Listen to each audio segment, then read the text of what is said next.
The story begins in a building. A voice says he has been selected as a VIP tester for Real Online, the latest project from game developer Elog. The boy is pleased, thinking he will finally be able to test the game. In front of him, there were some capsules. Then a girl appears. Apparently, she was also ready to test the game. Meanwhile, the boy had already entered the capsule, beginning to fall into a trance. The girl did the same. Moments later, our boy wakes up. Looking at his body, he realizes he's wearing armor that looks very real. Even so, it's just a game. Meanwhile, a soldier aims with his bow and arrow, firing it at the protagonist. The arrow grazes him, but it was enough for him to feel a pain he finds unbearable. The next scene shows some numbers. A man says that test 33 was completed in 6 minutes and 1 second of gameplay.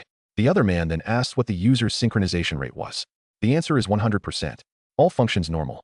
It is mentioned that the last subject must be experiencing near fatal levels of pain.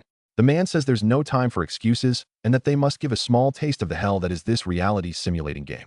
Our hero got stuck in a never-ending cycle, unable to die that had only just begun. Time passes and the scene shifts to his school with students happy about the start of winter break. A boy, meanwhile, watches the excited people. He wonders why there's so much excitement. Even so, he's sure that what awaits him is the trap of the academy instead of school the next day. Moreover, since he'll take the exam next year, the past questions from school will be harder. He thinks his life in that world has barely begun and it's already boring. Then his phone rings. The person on the phone identifies himself as a delivery man asking if the boy is home. He replies that he can leave the package at the door, but the man insists that it must be received in person. Our hero wonders what he received, saying he was already on his way home. In the next scene, he meets the delivery man. Looking at the box in his hand, he is surprised because it finally arrived. The delivery man notices the boy and asks if he can see his student ID, but the protagonist just takes the package and leaves, leaving the man there alone. He thinks the boy is in high school, mentioning that they always go crazy when they receive a package with that game company's logo. In the next scene, the boy is already at home. Wasting no time, he goes to his room. He begins to open the box. He is surprised by the contents. Apparently, there is a virtual reality headset along with other equipment. Next to them, there is also an instruction manual showing exactly where each piece fits. Soon after, the protagonist had already put the equipment on his body, including the headset. Then he presses a button. A voice asks him not to move. Next, the boy opens his eyes, but his room remains the same. That voice congratulates him for becoming the true VIP online tester, and at the same moment, a girl appears. Surprised, he asks who she is. The girl then says that if he's surprised just by this in VR, he will be disappointed, calling her hero a member. She snaps her fingers, and several lights begin to appear. In a matter of seconds, they were already in another place. They transport it to a beach. The boy was so surprised he could barely speak. Then she introduces the protagonist to the game called Land Korea, handing him an invitation. Our hero takes the paper, begins to open it, and a map appears out of nowhere. That was enough to leave him, amazed by everything he was seeing. He wonders if it's really true. The scene shifts to another place with the boy saying that he became a tester for an amazing game from a company through a major competition. Hearing this, his father asks if he planned to be a tester or a tennis player and how many days he would have to dedicate to that. The boy replies that it would be 15 days and 14 nights coinciding with winter break. Also, he would be paid by the hour, but his father doesn't allow it. His son tries to find a justification, but his father has already decided. He asks where his achievements are, even though he's a third-year high school student who went to the mental field of the Navy, and asks if by chance he's going crazy. He asks how many times he has already told him to study. Hearing this, Lee gets irritated. He says that since he can't go, then he won't go. As he starts to leave, his father comments that he hasn't finished eating and asks where he's going. His mother, irritated, gets involved in the conversation, asking them to stop since Lee had already said he wouldn't go. Meanwhile, the protagonist goes to his room. His mother just watches. Lee, frustrated, thinks he can't believe he has to waste such a unique opportunity. And with a smile on his face, he thinks that obviously he won't do that. He states that he definitely has a plan. Thus, time passes again. The protagonist leaving home says he's going to the academy. Then he grabs his phone. Moments later, he's already on a subway. Lee calls his teacher, saying that his family will take a 15-day trip. The teacher asks where they would go, and Lee replies that it will be Canada, but the teacher finds it strange that his family would go to a cold place in that winter. Then, the boy ends the call. He thinks the academy issue is already resolved. He also needs to prepare for the day his parents call the institution, but that's a problem for later because something much more important awaits. In the next scene, the protagonist is already entering a building. He stands in front of the desired location. He thinks this will save him from his boring daily routine. Then a man appears at the location, apparently asking the protagonist to leave. But then he shows his bracelet, and the man recognizes it as the virtual kingdom invitation. Soon after, the boy places the bracelet into a kind of scanner, gaining permission to enter the place. Lee's surprise begins to observe the people present. There were some rather unusual figures, but even so, it's pretty amazing. The boy looks ahead, confused by what he saw, but at that very moment, it disappears. Lee, curious, wonders what that was he just saw. And at the same moment, the long-haired guy reappears in front of him, smiling when he sees the protagonist. The boy then dodges the armored man.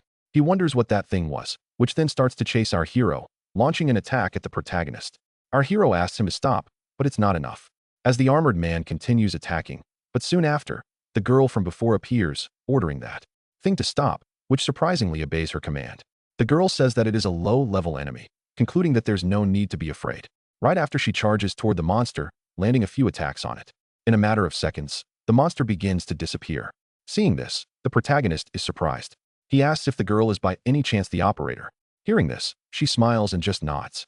Lee is confused about the voice he had been hearing. The girl asks what's wrong with her voice. At that very moment, that woman begins to transform into a man, apologizing for what happened, mentioning that he should stop playing around since the boy's reactions have been quite dull since entering that place. Meanwhile, the people around laugh the protagonist who thinks that guy is humiliating him. But even so, it's still quite amazing. Then the man introduces himself as Kung Guy, general manager of the test, but says his introduction was late because the boy had arrived late. Hearing that, the boy apologizes, thinking that he definitely wasn't late, and being removed as a tester for being late would be the worst-case scenario. Kung Guy says there's no need to apologize, asking if they should proceed with the scheduled demonstrations. Upon hearing this, Lee feels relieved that he won't be fired due to his delay. Heading to the location, Kung Guy says that due to time constraints, he thinks they should take the office tour and consider the demonstrations later. He asks if that's all right, and Lee replies yes, saying the delay was his fault, and the manager says they should go straight to the testing room. Moments later, the two had already entered an elevator, and a man watching through a screen says he's sure he only trusted the client, asking them to go see that right away. Then he ends the call. The old man says that at least the product to be sold at a high price should be properly prepared. Soon after, he picks up his controller, begins analyzing the protagonist on the screen. Thus, the scene returns to our hero, who was very surprised by all the things he was seeing. The other man begins to analyze some panel. After that, they go through a door. That other old man says, "This is just business." The scene returns again to the protagonist, who is entering through a door. Seeing what was in front of him, he is surprised because it is totally different from the usual. He asks what that is, but Hyong-Guy says he must see something first, gesturing toward another area, asking him to wait in the main room after putting on that thing, as he will come by later to check the final equipment. Seeing the equipment, the boy seems surprised. After that, Lee takes off his clothes. He begins to put on the equipment. He says it's really cool. Then he heads toward the door. At that very moment, a light begins to appear. He wonders what that is. Immediately, a girl appears. Not only that, but she's wearing the same outfit he is. She starts observing the protagonist, who is amazed by her beauty. He asks if it's like last time with his virtual reality glasses. Hearing this, the girl looks confused. Lee tells manager Rian that this version of the operator is better than the last, especially the eyes, and the girl, still confused, asks what he's talking about.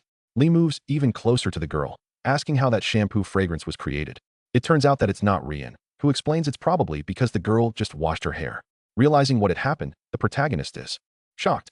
The girl, irritated, asks if he heard that, telling him to wipe that look off his face, or if he wants her to cut off his happy nose. Hearing that, our hero apologizes, saying he didn't mean it. Right after, he ends up bumping into one of the machines, falling into one of them. The system then starts verifying the user. Lee, desperate, doesn't know what to do. Meanwhile, the other girl starts talking to Rang, asking what was up with that idiot, and Rang says that due to a server problem, they had no choice but to merge the online and simulation servers. The girl asks if that guy isn't a civilian user, and if so, whether they've gone crazy. Hearing this, the protagonist asks why she keeps calling him a bastard. The girl goes on, saying that if the higher-ups find out he brought a civilian into simulator training, something bad will happen. Rian apologizes again, explaining that because of the last accident, if they didn't merge real online with the simulator, it wouldn't work. Watching the situation, Lee thinks they should have started by now, asking why they're saying all these things he can't understand. Besides that, he wants to know where the manual is, and see in the system window. He's surprised by what he saw because there's definitely no simple game manual on the main screen. Then the girl asks if he's Lee saying she has to do this with him because she definitely won't. Run says he understands, and if that's the case from that day on, Maria can access simulator training. Hearing this, she goes silent. The protagonist stood there like an idiot listening to the whole conversation without saying a word until then. Ring asks if it would be possible to cancel it, and upon hearing that, the girl gets frustrated. She starts grabbing her helmet, telling Lee to try to avoid that incident as she'll make sure he's disciplined. Hearing this, Rang thanks her for her generosity. Maria then gives the middle finger, entering the machine where Lee was. Soon after, Rang says he'll figure out the controls as he plays, telling Lee to get ready, too, because the server is about to start operating. Some scientists begin some operations, about to start that specific game. After that, the capsule's close. Lee, meanwhile, just waits for the game to start. Beginning to feel heat, he wonders what's happening. Ring tells him not to worry as the energy produced during the transfer between the program and the body will soon fade. Soon after, a man says the assimilation rate passed 70%, but it reaches 80%. Our hero had already closed his eyes. Maria had done the same. Moments later, the assimilation rate hits 100% and Rang says to begin, starting a countdown, concluding that the real simulator has been activated and the two begin to teleport. Ryan, for his part, tells them to enjoy and wishes them a pleasant journey. In the next scene, the teleportation is complete. Our hero opens his eyes, realizing that it's raining. He thinks the rain is really strong and vivid, almost like real life. Not only that, Lee feels very cold. He's sure he was lying in the capsule, wondering why it's so cold. Besides that, he's dressed in armor. He even had a cape on his back. Looking around, he wonders where he is because he's certain he definitely wasn't there before. In front of him, apparently, there was a castle. A man calls the protagonist general, saying that the enemy troops have reached the plains. Lee's confused about this so-called enemy, wondering if he wasn't supposed to be in the game tutorial. Another old man appears at the scene, also calling Lee general, saying that waiting aimlessly will cause unrest among his soldiers, asking him to hurry and give his orders right away. But Lee still didn't understand anything about what was going on. He thinks the level of that armor isn't normal. Concluding that it's probably for a commander-type character, he asks if they didn't say it was the plains, but around the castle, there's only sea. Then the man says that even God would wish it were just black sea water. Lou is surprised, asking if that really isn't the sea. And if it's not, he wants to know what the hell that is. Looking closer, he realizes what it truly is, because in fact, it's an immense number of soldiers dressed in their black armor. Not only that, but they were equipped with various kinds of weaponry. Lee asks if that number of soldiers really makes any sense. Hearing this, Jolin gets irritated, saying the general shouldn't be overwhelmed and, even if it's difficult, should hurry and give orders to lead them. Mad, Lee is surprised, saying he's already dying of anxiety. He asks why Galenberg is yelling like an NPC. And looking around, he says there should be a console box nearby, wondering where the system window is. Meanwhile, the enemies kept advancing. That other soldier appears again, saying the enemies are already at the front line. Galenberg shouts once more for his general. Lee says he doesn't have the game manual, wondering what he's supposed to do. The old man, in turn, falls silent. Pulling himself together, Lee says he can't just stand still and let them attack first, ordering them to form a battle line and for the archers to prepare to fire. Not only that, but they must keep in mind that they will fight to their last breath. After that, they give their war cry and the archers fire their arrows, crossing over the wall, heading straight toward all those black knights, managing to hit some of them. But it's still not enough because the black archers were still standing, counterattacking with their own arrows, shooting toward the tower's defenders. Galenberg, meanwhile, is surprised by the number of arrows. After that, he orders the men to raise their shields, managing to block some of those arrows. However, a large portion hits his soldiers, and those black armored soldiers keep advancing toward the tower. They were also carrying some ladders, probably to climb up the castle. They then use the ladders to do exactly that. But one of the black knights is surprised by something because the other soldiers begin throwing rocks at him. Hitting him squarely, he begins to fall. As a result, he ends up crashing into some of his own comrades. The other old man taking command orders them to stop the knights and not let them climb up. The soldiers keep throwing rocks to destroy the ladders, but even so, the black knights persist in the climb. In the next scene, one of the enemies unfortunately reaches the top of the tower, defeating one of the soldiers. Lee, seeing all of this, wonders if this is really just a game. Looking at his body, Lee says that if this isn't real, it's something strangely close to it, questioning if he's in reality or not. Then, a black knight aims with his bow and arrow. After that, he fires his arrow. Lee thinks he's in a world inside the game. At that very moment, the arrow grazes him. Seeing the wound, he panics. He says that if it's just a game, why does it hurt so much? He thinks he can't even tell if that intense pain is actually fake. The old man, irritated, orders them to protect the general immediately. Several soldiers take up defensive positions to protect the protagonist. Then several more arrows come again heading toward Lee. He is desperate at the sheer number. However, the other soldiers manage to defend our hero, and many soldiers were there just to protect him. Lee was completely overwhelmed, wondering what kind of situation this was, thinking this must be a game bug. Not only that, but he can't even find the control window. He assumes he really is trapped in a place like that. A woman appears asking what Lee is doing and informing that the enemy archers have stopped firing, orders everyone to return to formation. The soldiers then begin to obey. Lee remains on the ground desperate. The other old man appears asking how long he plans to stay like that and why he's not giving orders. However, Lee is totally confused about all of this. Lee remembers the ESC key on a computer. He orders to be let out of that place, saying he doesn't want to spend another minute in that kind of game. Hearing this, Galenberg is surprised. He asks what the hell Lee is talking about. The scene then shifts back to the Black Knights, and a man among them says it's quite boring. He becomes thoughtful about something that he says the protagonist's name. After that, the man climbs down from his position heading toward the castle really was. With just a swing of his axe, he defeats countless soldiers and he keeps going like that, taking down multiple soldiers at once. The old man beside the protagonist is stunned as he watches the scene because countless soldiers on their side had been defeated. Not only that, the man even struck down soldiers from his own team. However, he doesn't seem to care about that, and then begins advancing again toward the soldiers about to strike once more. Lee, seeing that silhouette, says he's sure he's seen it somewhere before. Then he remembers because that's the same soldier who had chased him earlier. In the next scene, the soldier attacks the protagonist's men. They in desperation begin to run, but the old man tries to convince them to hold their position, saying if they retreat, they'll be completely annihilated. But in just seconds, the enemy was already in front of the soldiers. And the old man, seeing this, is shocked. But it's too late because the enemy had already attacked. He asks if they really thought they could avoid that strike just by being prepared. With a simple swing of his axe, several soldiers are defeated. The same thing happens with Galenberg. His comrades suffer the same fate. As a result, complete destruction follows. Only the protagonist remains in that place. The man calling her hero by name asks what he's doing and if he plans to keep hiding behind that pile of corpses. He mentions that Lee's father was even weaker than him, and he remembers how fervent his father was, but in the end, he too is defeated. After saying that, the man draws his sword and advancing toward Lee, he says this is all quite unpleasant. Lee is completely terrified, wondering if he's really going to die and if by any chance this is how it ends. He thinks that if it does happen, maybe he'll finally be able to end the game. Then the man asks why he doesn't pick up his sword and get up. Hearing this, Lee is confused. He thinks he hasn't been killed yet. Then he looks to the side. He notices a long sword in front of him. The man says that attacking a child who isn't even holding a weapon is disgraceful for him, saying that at the very least Lee should die as someone who inherited his father's blood. Hearing this, Lee remains silent. He wonders what's wrong with this man, asks who he really is. Then the boy grabs the sword. He asks what the man knows about his father to say things like that. He declares that if this man is the villain in the game, he only needs to kill him. Then he raises the sword. In the middle of that moment, Lee wonders what this feeling is, assuming it's an unbearable explosion of rage. He supposes that's why he doesn't feel any fear now. Besides, the person in front of him destroyed his camp with just a few attacks. He says, the man is truly a monster. And then the man responds that that's how it should be because the look on the protagonist's face will make the battle even more interesting. Lee realizes the man is approaching. He says that since it's come to this, he will fight as Lee desires. Our hero, determined, is about to strike, but surprisingly, he drops his weapon. He thinks that unfortunately, he missed the attack.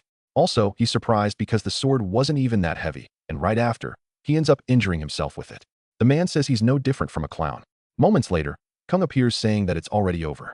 The protagonist is on the ground, apparently unconscious. A scientist reports that the recorded gameplay time was 6 minutes and 1 second. Young asks what the subject's assimilation rate was. The next scene shows the protagonist, who apparently is still inside the machine. The scientist says the assimilation rate is 100% and that he's certain the subject is experiencing pain similar to death. Hearing that, Cowing says that leaving him in a vegetative state will be enough for tonight. He orders them to prepare and upload the recorded video to report to the branch manager and to reboot the system immediately. He tells them not to slack off and to let the other testers experience that real simulator called hell. The next scene shifts to Lee's home with his mother saying that his favorite dish is soybean paste stew.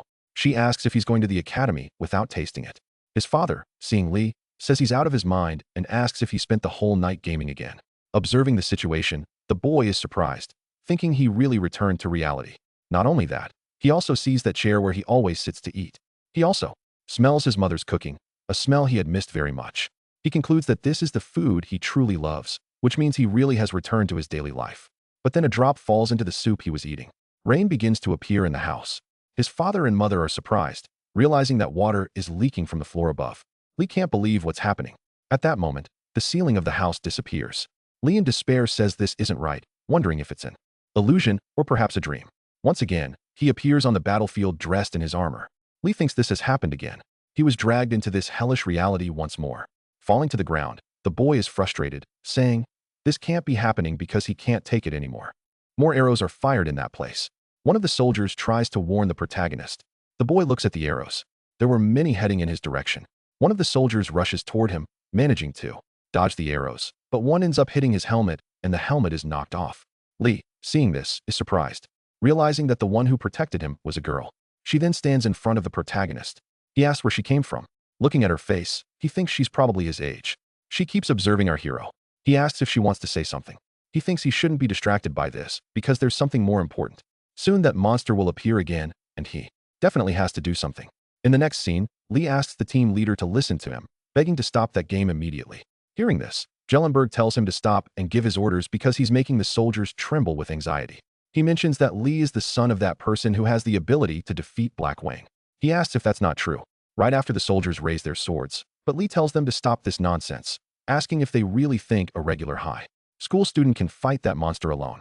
He declares that he's not the general and just wants to get out of that shitty game. Hearing that, all the soldiers are stunned. That girl from earlier appears again. Approaching our hero, she asks if that situation seems like a game to him because it is definitely reality. To survive, they need to fight. And at that very moment, the enemy general appears. Lee is shocked by what he's seeing, and the man with a smile on his face approaches and once again defeats the soldiers. Time passes, and the scene shifts to a man eating something. He says it's only a matter of time until they return to New York, and it's all thanks to Hung, the team leader. Hearing that, Helen says he's grateful, and the man comments there's just one thing left to handle, specifically Maria, that bold noble. Hearing this, Hum agrees and says they're currently waiting for her to fall asleep. The scene shows the specific girl who remains inside the machine, and the protagonist is also still inside. Hyung says the simulator will end once Lipper finds the motivation. The man asks what will happen if Maria wakes up and whether it's impossible to run both at the same time. Hyung says that if the simulator malfunctions, it would be possible. But even so, they shouldn't let that small possibility ruin their ending. Hearing this, the old man asks what small possibility he's referring to and whether by chance. It's like a high school student referring to the possibility of him defeating Black Yun. Then Hung says he understands, and at that moment, the protagonist calls out to him. He asks if Hyun can see him because he's aware he's being monitored. He says that if they can't remove him from that game now, they should at least boost his sword skills or basic stats. The other old man, meanwhile, just observes the situation. Kay then mentions the possibility the branch manager was worried about, stating that it's basically zero. At that very moment, Lee is defeated again, taking a direct hit. As a result, he's easily overwhelmed. The scene shifts to Hyun, saying that the branch manager already knew this because the kind of immortality Black Yun possesses is different. And even if his DNA sequence were broken down, the fact that he exists as a catastrophe won't change. The old man says that's true, concludes it was an unnecessary concern, and suggests they finish the meal. Vim returns to the protagonist, who wonders how many times he's already gone through this because he's faced death countless times, and this one specifically was him. He thinks that in the beginning, he was overwhelmed by fear and ended up vomiting. He always cried out for help, but no one came to help him. The boy begged for his life and was completely desperate. He ended up doing ugly things, something so cowardly and foolish. Constantly, he tried to escape that place. But despite everything, nothing happened. He couldn't defeat that damn man even once. He lost count of how many times he had already died. And still, he kept dying. A flashback appears with the girl saying that to survive, they would have to fight. However, the protagonist thinks she shouldn't be saying that because in his reality, playing meant going to the computer lab with his friends after class. And having dinner at the table with his family wasn't like this either. All of this had happened because of that damn man. Remembering all those memories, the protagonist becomes angry, charging at that man, striking him with an attack, but still it has no effect. The boy then gets hit, falling easily to the ground. The man says that before when he spoke of his father, Lee used to be more impulsive. Getting up, Lee says that if he used to be that way, now he understands something. He asked the man to pay attention to his words because he will no longer be afraid of him. No matter how many times he's attacked, he simply won't avoid it. After dying so many times, he's sure he'll be able to kill him. He thinks it's the only thing he has left. Then the man attacks the protagonist, but he simply misses. A flash of light follows. Lee thinks that to survive there, there's only one way, to fight. But right after, that girl from earlier appears, saying he can't compare to that man, even if he fights. She mentions she doesn't know how painful it will be. She asks if he'll still be able to keep fighting. But our hero is already determined to do so. Then the girl closes her eyes, opening them afterward, breaking the arrows that were coming at her. Lee, seeing that, is surprised. The girl calls out to Lee, saying he declared he would fight. Because of that, she will lead and defend. In the midst of that moment, Lee wonders why he should pretend to care about those data. He concludes that he'll no longer blindly trust or expect anything from anyone. Pulling himself together, the boy says he has no choice but to fight. Hearing that, the old man says the general has given his order. He commands the soldiers to prepare for battle. After that speech, the soldiers are determined, seemingly believing in victory. And a fierce battle begins on that battlefield. Lee, watching all seem to be trembling. He thinks he's sick of this battlefield, but now he's slowly getting used to it. Then the girl appears, saying that if this is all the general wants, she can teach the basics of melee combat. Raising her sword, the girl begins her first lesson. Then she swings her sword, taking out several soldiers at once.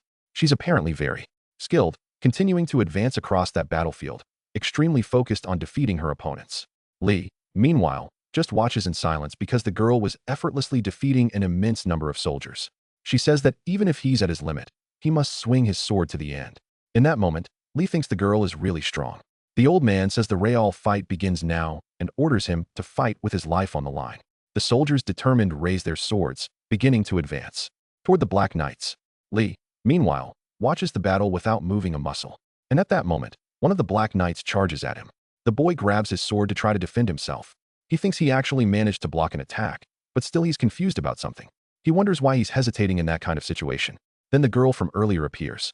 She says that when he's wielding a sword, he must not hesitate even for a second.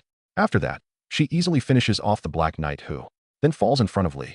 He thinks that if he wants to survive, he has to kill those guys. He keeps looking at the knight on the ground. Another Black Knight charges at the boy. He thinks that if he doesn't kill, he'll be killed. Managing to land a blow on the knight, apparently having an effect, who is then easily defeated. Seeing all of this, Lee thinks he just killed a man and wonders if it was really that difficult. But then it's revealed that he also took a hit. He wonders if he's really going to survive in that place. Once again, that girl appears. Our hero looks back and is shocked by what he sees because that girl had simply been defeated and she asks him to never lose hope of returning home. Then she is finished off. All the Black Knights attacked at once. The protagonist could do absolutely nothing. He thought those NPCs were just assassination puppets created by Hyong, wondering if they even knew what homes were because they didn't even have a reason to fight there. He asked her not to act like she knew everything, but the girl after that started to observe the protagonist. He was confused by that fixed gaze. She in turn tried to say something, but in the next moment, she ended up being killed. And Lee couldn't hear what she wanted to say. He wondered what she really wanted to say. Then the boy raised his sword. He thought he had no choice but to fight. As the girl said, as long as he could still fight, he would remain standing, swinging his sword non-stop. Now the only thing he needed to do was kill one person, even if it was just a single strike. Only then would he get closer and closer to returning home. In the middle of that situation, our hero ended up surrounded, and all those soldiers attacked him at once. As a consequence, a new simulation began and the battlefield went back in time. The protagonist kept repeating that battle cycle countless times, continuing to defeat numerous soldiers. However, in that timeline, it was different because he managed to kill 3 people, feeling glad because he really managed to kill him. But after that, the boy unfortunately ended up being killed and went back in time again. Lee's goal had always been to kill at least one person each time he returned in time. He thought he was definitely getting used to all of that, and the weight of the sword seemed easier and easier to handle. He could easily start swinging it. Also, the feeling of defeating his enemy was becoming increasingly familiar. Thus, a lot of time passed, and the boy spent a long period on the battlefield. He wondered how many people he managed to kill this time. As the round progressed, his strength and stamina increased. And fortunately, these increased attributes did not reset even after his death. He stated that this was certainly a good thing, but still wanted to know why he didn't feel even a little happy. Then someone called Lee. The boy recognized that it was that girl from before. She apparently tried to say something to Lee, but at that very moment, she ended up being struck by several arrows. Lee, in turn, thought that ending had repeated many times. Even so, it was to be expected because she was just an illusion made in that horrible place, but he wanted to know why it was bothering him so much. A long time passed after that, and the simulator had already restarted a total of 65 times. An immense number of people were already dead on the battlefield, and our hero kept defeating many of them, counting each person he managed to take down. He thought that during all that time he used to consider himself lucky for being able to kill some of them using his sword skill. Then a massive number of black soldiers advanced toward him. The boy in turn noticed this right after he grabbed his cloak, putting it over himself, apparently managing to defend himself from those arrows, absorbing all the impact. The protagonist after that smiled, preparing to go after the other soldiers, thinking that little by little he was getting better, delivering multiple strikes to those other soldiers. Another knight tried to land a blow on him, but Lee dodged it easily, counterattacking with a spear, managing to immobilize the enemy. But even so, there was another mech behind him about to attack our hero. However, he had foreseen this as well, managing to finish off the opponent with his sword. One more mag appeared from above, attacking Lee from behind. The boy successfully defeated him with his sword. In the middle of that situation, the protagonist was already getting tired, starting to approach one of the soldiers who was on the ground. Holding his sword, he was about to finish him off, thinking that he was sure he was getting stronger and stronger. Besides that, there was something else. Because even though everything was a mess, he still hadn't been killed. Looking around, the boy was confused. He wondered since when he had become the last one still standing on that battlefield, wanting to know what happened to that old man who liked to shout loudly. He also remembered that annoying red-haired knight, concluding that not a single ally was left standing. He wondered if they were dead or if they might have fled. Still, it didn't matter anymore, because from the beginning, that fight had the purpose of returning home, and it was probably a fight of his own. In the next team, several soldiers advanced in Lee's direction. Our boy noticed this, and the enemy observed the protagonist with a smile, advancing toward him and seemingly handing something over which fell in front of Lee. The boy seeing that with surprise, observing the expression of our hero, the soldiers began to laugh. It was revealed that what was on the ground was that girl from before. In the middle of that situation, our hero said he was sure he had been alone before, concluding that he didn't know that girl had been in that place from the beginning. He wondered what she might be thinking. Right after, those soldiers advanced on Lee, defeating him easily. A long time passed after the battle, and the simulator reached its 97th restart, and the protagonist asked the girl why she was smiling like that. The reason for smiling at that specific moment, but hearing that, the girl didn't understand anything. Meanwhile, she was pulling a spear out of her stomach. Our hero seen that went silent, realizing that the girl was apparently badly wounded. Then Lee said that just before she died, just like now, she always smiled before being killed, asking the reason why she always did that, and why she always kept protecting him instead of running away if she thought he would treat her differently just because she was by his side. Hearing that, the girl was surprised. Lee asked what she was looking at since he was talking to her now. Our hero in turn ended up realizing something. Then that girl grabbed a shield, protecting Lee from some arrows. Then she hugged the protagonist. The two managed to defend themselves amid that immense number of arrows. Lee said that was madness, asking if she wasn't going to say anything. However, the girl remained silent. Lou was trapped in this endless nightmare cycle of death and realized he had no allies in that cursed place, concluding that he definitely shouldn't trust anyone. However, there was something different because that girl wasn't normal. She kept moving in a different pattern with each cycle, and it was as if she didn't belong to this world. He wondered why that only happened with her. He also wanted to know what she always wanted to say before being killed. No matter how many times he asked for yelled at her, she simply never answered once, concluding that he had no choice but to change his tactics from then on. In the next scene, several arrows flew toward the two of them, and the protagonist was about to take the hit alongside that woman. A long time passed, and the simulator restarted 137 times, and the old man said that the enemy army was moving toward the flat area. However, our hero remained silent, thinking he didn't care about them, calling them bastards and cowards. At that exact moment, there was only one thing that mattered to him. Starting to approach that girl, starting to stare at her, ordering everyone to listen because he would be on the front line during the enemy attack. And hearing that, everyone was surprised by what he had said. The other girl tried to interfere, saying it was madness. However, our hero was already determined to do it. The girl then fell silent. Lee said that no matter what happened, he would be on the front line. Observing that girl's expression, he wondered why. She looked so worried. He could also fight now and even more was capable of keeping up with the battle endlessly, concluding that he would fight to the end. After that, the old man told them to follow the general to the battlefield. The soldiers were determined for that battle. Right after, those black knights began to advance. They were also carrying some ladders, starting to use them to climb the tower. However, it wasn't enough because stones were thrown to stop them. Even so, some soldiers managed to climb the tower, eliminating some from the protagonist group. The knights who ended up determined kept advancing. But Lee didn't give up, saying that this time he would definitely get those bastards. His companions watched the situation, remaining silent. Our hero in turn looked back thinking that he was going to hear what that woman had to say and discover her true identity. Also, he could finally break that pattern of events and finally come out of that whole mess alive.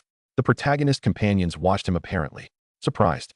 That other girl then began to move, advancing to help Lee. He thought that in order to reveal that woman's identity, he would survive. The soldiers became determined, beginning to advance toward the Black Knights. A battle began. Time passed, and Lee thought that those chickens who kept calling him general had already been killed. Or maybe am I going to flood from that place? Still, it made no difference because he didn't care about any of them. Our hero looked to the side after that, realizing that girl remained on the battlefield. But then a man appeared behind her. In a matter of seconds, the sword was thrown, hitting the man who was behind her. It was revealed that it was Lee who had done it. Thinking that this was the moment, the girl, seeing that Lee had saved her, remained silent. Lee, in turn, thought that was the moment when the two of them were the last ones standing on that crazy battlefield. He began to approach his companion, thinking that something was about to happen soon. Right after, the boy stretched out his arms, starting to protect her. She, confused, asked what the general was doing. However, Lee ignored her words, thinking the arrows would fall now, saying that she always died first, so he never got to hear her final words. In the next scene, Lee was struck by several arrows. The girl remained silent. However, the protagonist had not given up yet. Lee said that this time would be different, asking if she knew why, because he wouldn't let her die before him, ordering her to speak her final words. She had been trying to say, and he also wanted to know her true identity and what exactly she was, concluding that he simply wouldn't let her die first. The girl was surprised, asking what the general was doing. Those arrows then finally struck them. The protagonist was hit by all of them. The girl kept watching our hero, taking the entire barrier of arrows. He continued to order the girl to speak already, asking what were the last words she was trying to say, and beyond that, he wanted to know her true identity. However, she still remained silent. After that, she stood up, grabbing the protagonist by the collar of his shirt. Then, she hugged him. Lee, confused, asked what she was doing. She then turned to the other side, where she ended up taking all those arrows in the boy's place. After that, she collapsed. Lee kept holding her, asking what she was trying to do. The woman was about to say something. Lee, meanwhile, thought that once again, he failed to hear her final words. However, he could guess what she had been trying to say because she just wanted to protect him, asking if that was really true, even when she always ended up like that. Asking why she was always trying to protect him that way, concluding that still he didn't even know her name, thinking that he had kept denying and denying it over and over again. But before he realized it, maybe he had allowed that woman to become his ally unconsciously. Then that old man appeared, saying that the enemy legions had reached the plains. The soldiers remained still. Lee, meanwhile, thought there was something that made him curious. Approaching that girl, Lee thought there was something that made him very curious. He wasn't going to ask about her true identity anymore, but instead something else, because he actually wanted to know her name. Hearing this, the girl was surprised. Lee, in turn, wondered if he had done something to make her feel stunned, saying he didn't want to know anything else so she could tell him that. Lee thought he didn't know why, but after going to that hellish place, it was the first time he had smiled. Right after, the girl began to speak, saying that she definitely didn't have a name, leaving him surprised by what he had just heard, saying that was nonsense. Right after, the protagonist looked back, asking what that reaction was from the man behind him. He asked if the general was pretending not to know if by chance he had forgotten, because that was the elite soldier. And in other words, she was just a war tool and nothing more than that.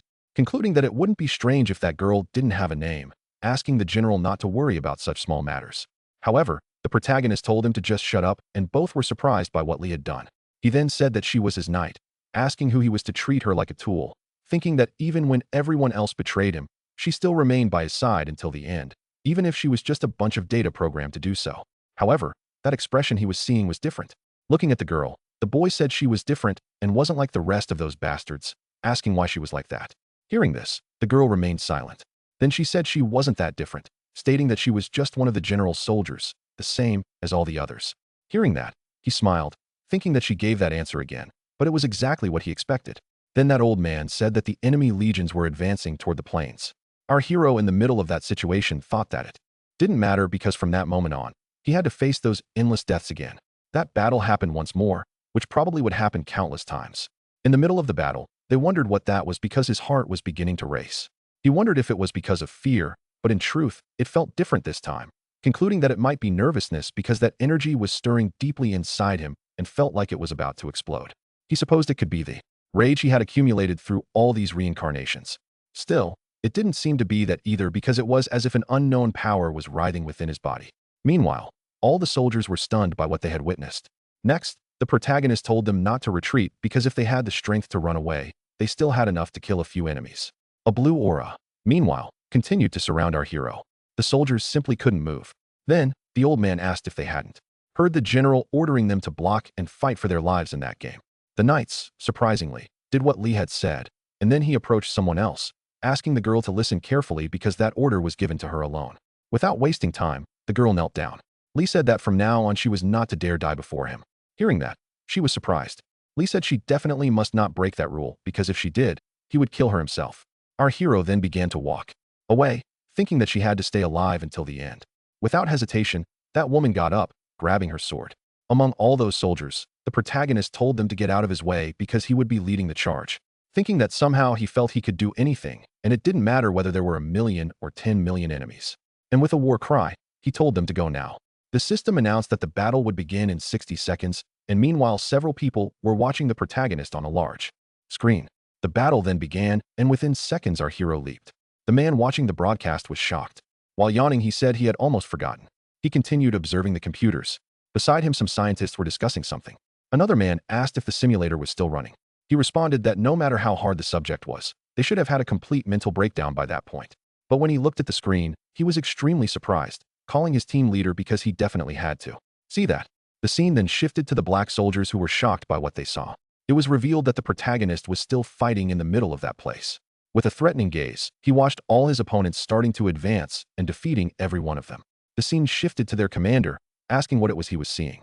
Looking at Lee, who was in the middle of that battle with a completely different look in his eyes, asking what the hell that was.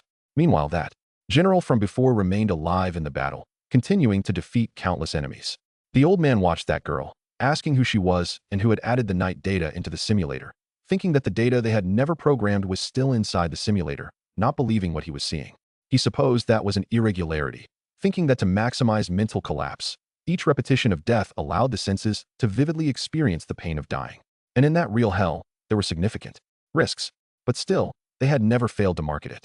However, he wanted to know what would happen if there was someone who managed to overcome that infinite death loop, concluding that if in that process they managed to compensate for all their deaths and suffering, they would end up achieving an absurdly powerful strength. So, it wasn't that pain was impossible for a high school student who didn't even know how to program. The next scene showed the protagonist who was still inside that capsule. The man then began to observe him. The scene changed to the simulator, and Lee remained in the midst of that battle. A sword struck the man who was behind him. It was revealed that it was that general girl. The man, meanwhile, continued watching Lee, who thought it meant that this irregularity had some kind of decisive positive influence on that boy's mindset, ordering them to separate the two immediately and then erase all data related to that woman. The scientists then began to carry out the man's orders, but they were surprised by what happened. Perfect. Let's continue with the same process. Several codes appeared on the computer screen. The scene shifted to our hero, who wondered what that was because he could see everything happening on the battlefield. Surprisingly, everything in front of him was moving in slow motion. Further ahead, there was a man aiming with a bow and arrow. He then released his arrow, heading straight toward our hero. He thought that he had finally understood everything because it was all starting to become very clear to him. He then managed to dodge that arrow. Our hero grew thoughtful about something, stating that just by the sound of breathing, he could feel that the nameless knight was behind him. Not only that, she was following his order to the letter. The boy then smiled, beginning to prepare for battle once again. Determined for what was coming, a black knight charged toward the protagonist. And he wasn't alone. He held two spears in his hands, about to attack our hero. But Lee counter-attacked easily, destroying those spears. Lee's companions were also stunned by what they had just seen because the boy had managed to stop two spears with ease, catching them with his hand, completely immobilizing that black knight. After that, the knight fell to the ground, surprised by what he had just witnessed. Still staring at the protagonist, our hero swiftly finished him off, thinking that from now on, something was about to happen. After that, he leaped, concluding that he was ready to face anything on that battlefield and that he would return home no matter what. Then he unleashed an attack toward all those soldiers who were all struck at once. Another black knight opened his eyes, but Lee was already right in front of him, finishing him off effortlessly, continuing to defeat countless more enemies. That other general was doing the same, apparently following the order our hero had given earlier. The two of them seemed to be in sync, defeating numerous black knights, and it wasn't even clear whether it was the black soldiers or the protagonist group that had the advantage. Thus, time passed once more, and that sword kept cutting down countless enemies. Our hero remained on that battlefield, still surrounded by that distinct aura. The soldier in front of him stayed frozen in despair at what he was seeing. But in a matter of seconds, he was defeated by our hero. Lee wondered if once again, it was just the two of them left, beginning to observe his companion, who apparently was tired. In the middle of that situation, Lee wondered how many people he had killed. It could be dozens or even hundreds. Moments later, the scene shifted to the scientists working on their computers. That same old man was also watching them work. The scene returned to the battlefield, and Lee wondered why the enemy counts seemed to be definitely increasing. Then, the girl asked her general if he could still fight. The protagonist was surprised, wondering if what he was feeling was warmth, stating that he was aware it defied common sense, but he could feel an inexplicable warmth being transmitted through the points where their armors touched. Then the boy said that even if he couldn't, he had to do it, thinking that this was a place where he wouldn't be able to survive even a second unless he kept fighting. Then the girl said that fighting is hard work. Every person, regardless of the peaceful life they appear to live, has their own battlefield hidden in their heart. Hearing that our hero was surprised, beginning to reflect on it, a flashback appeared in his mind from his school days. He seemed to not have many friends at school, but he really enjoyed gaming. Right after, the girl said that it was very easy to lose a fight in that place because you could simply give up. Our hero kept listening to that conversation. In the middle of that battle, the general said that giving up was such an easy decision to make, but at that moment, everything would come to an end. However, if one held firm in their resolve and fought until the bitter end, that battlefield within them would persist until that same end. Hearing that, Lee thought that was why, despite the countless deaths he had experienced, he could still stand strong against enemies in a place like that. And beyond that, there was always someone behind him he could trust. After that, Lee asked why she always trusted him, thinking that as always, he was sure he wouldn't get an answer, but still wanted to ask, saying he definitely wanted to know that, begging her to answer. Thinking that to him, she had become a battlefield he couldn't give up on. The general remained silent. Lee thought he didn't even need to turn his head to see that expression to know. Thinking that his senses had become so sharp he could feel it coming, concluding that it was the pattern, they could never break the arrival of the arrow rain. After that, Lee said she still hadn't given him an answer, asking if that meant she was going to give up. Then the arrows began flying toward the protagonist. The general still said nothing. Right after, she surprisingly let go of her sword. Lee thought that in that moment, the girl's steps were steps he had never seen before on any battlefield because they were free of any unhappiness and hesitation. He concluded that it was as if she had run out of time. After that, the general embraced our hero. He thought those steps were taken solely for his sake. Moments later, the girl was struck by a barrage of arrows, saying she would never give up, just like her general. Lee was surprised, thinking he had gone through an endless loop of deaths and thought he had become familiar with that battle. However, there was one thing he still hadn't gotten used to, wondering what the girl was doing now, beginning to shield her from the arrows that were approaching, ordering her never to die before him. However, and that woman already seemed to be severely wounded.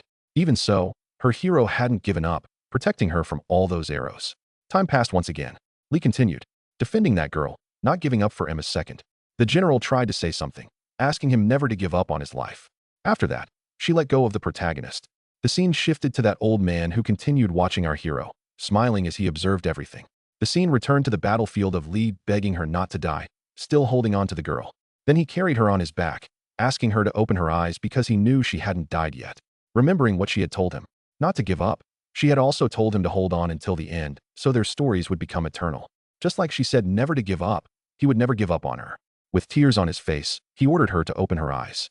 The girl remained silent, but shortly after she began coughing up blood. Lee was surprised, realizing she was still alive, begging her not to die because if not for herself, then at least for him. The Black Knights continued to approach. The boy was severely wounded, begging to be able to move, thinking that no matter how tired he was or how much his muscles screamed, he definitely had to move. That aura appeared around our hero again, and he thought he was going to survive. Determined, he gripped his sword, thinking that no matter what happened, he would stay on his feet. Something unknown happened to Lee. With a threatening gaze, he kept his eyes on all those soldiers, all while carrying the wounded general on his back. Lee told her to open her eyes and hold on, thinking that he would save her no matter the cost. In the next scene, countless Black Knights continued advancing toward the two, ready for any battle with massive smiles on their faces because the protagonist, along with that woman, was already heavily injured. The scene shifted to that same old man who continued to watch them. Lee, while carrying the general, realized how badly wounded she was. Thinking that there was no time to hesitate and to survive, he needed to hurry and move fast. However, there wasn't a single drop of strength left in his body. The soldiers continued advancing toward the boy. He kept trying to move, even though he was completely exhausted and his muscles weren't functioning. But at the same time, his body felt excruciating pain. Along with that, though, came an indescribable power that was being born inside him. And apparently, he managed to stand up.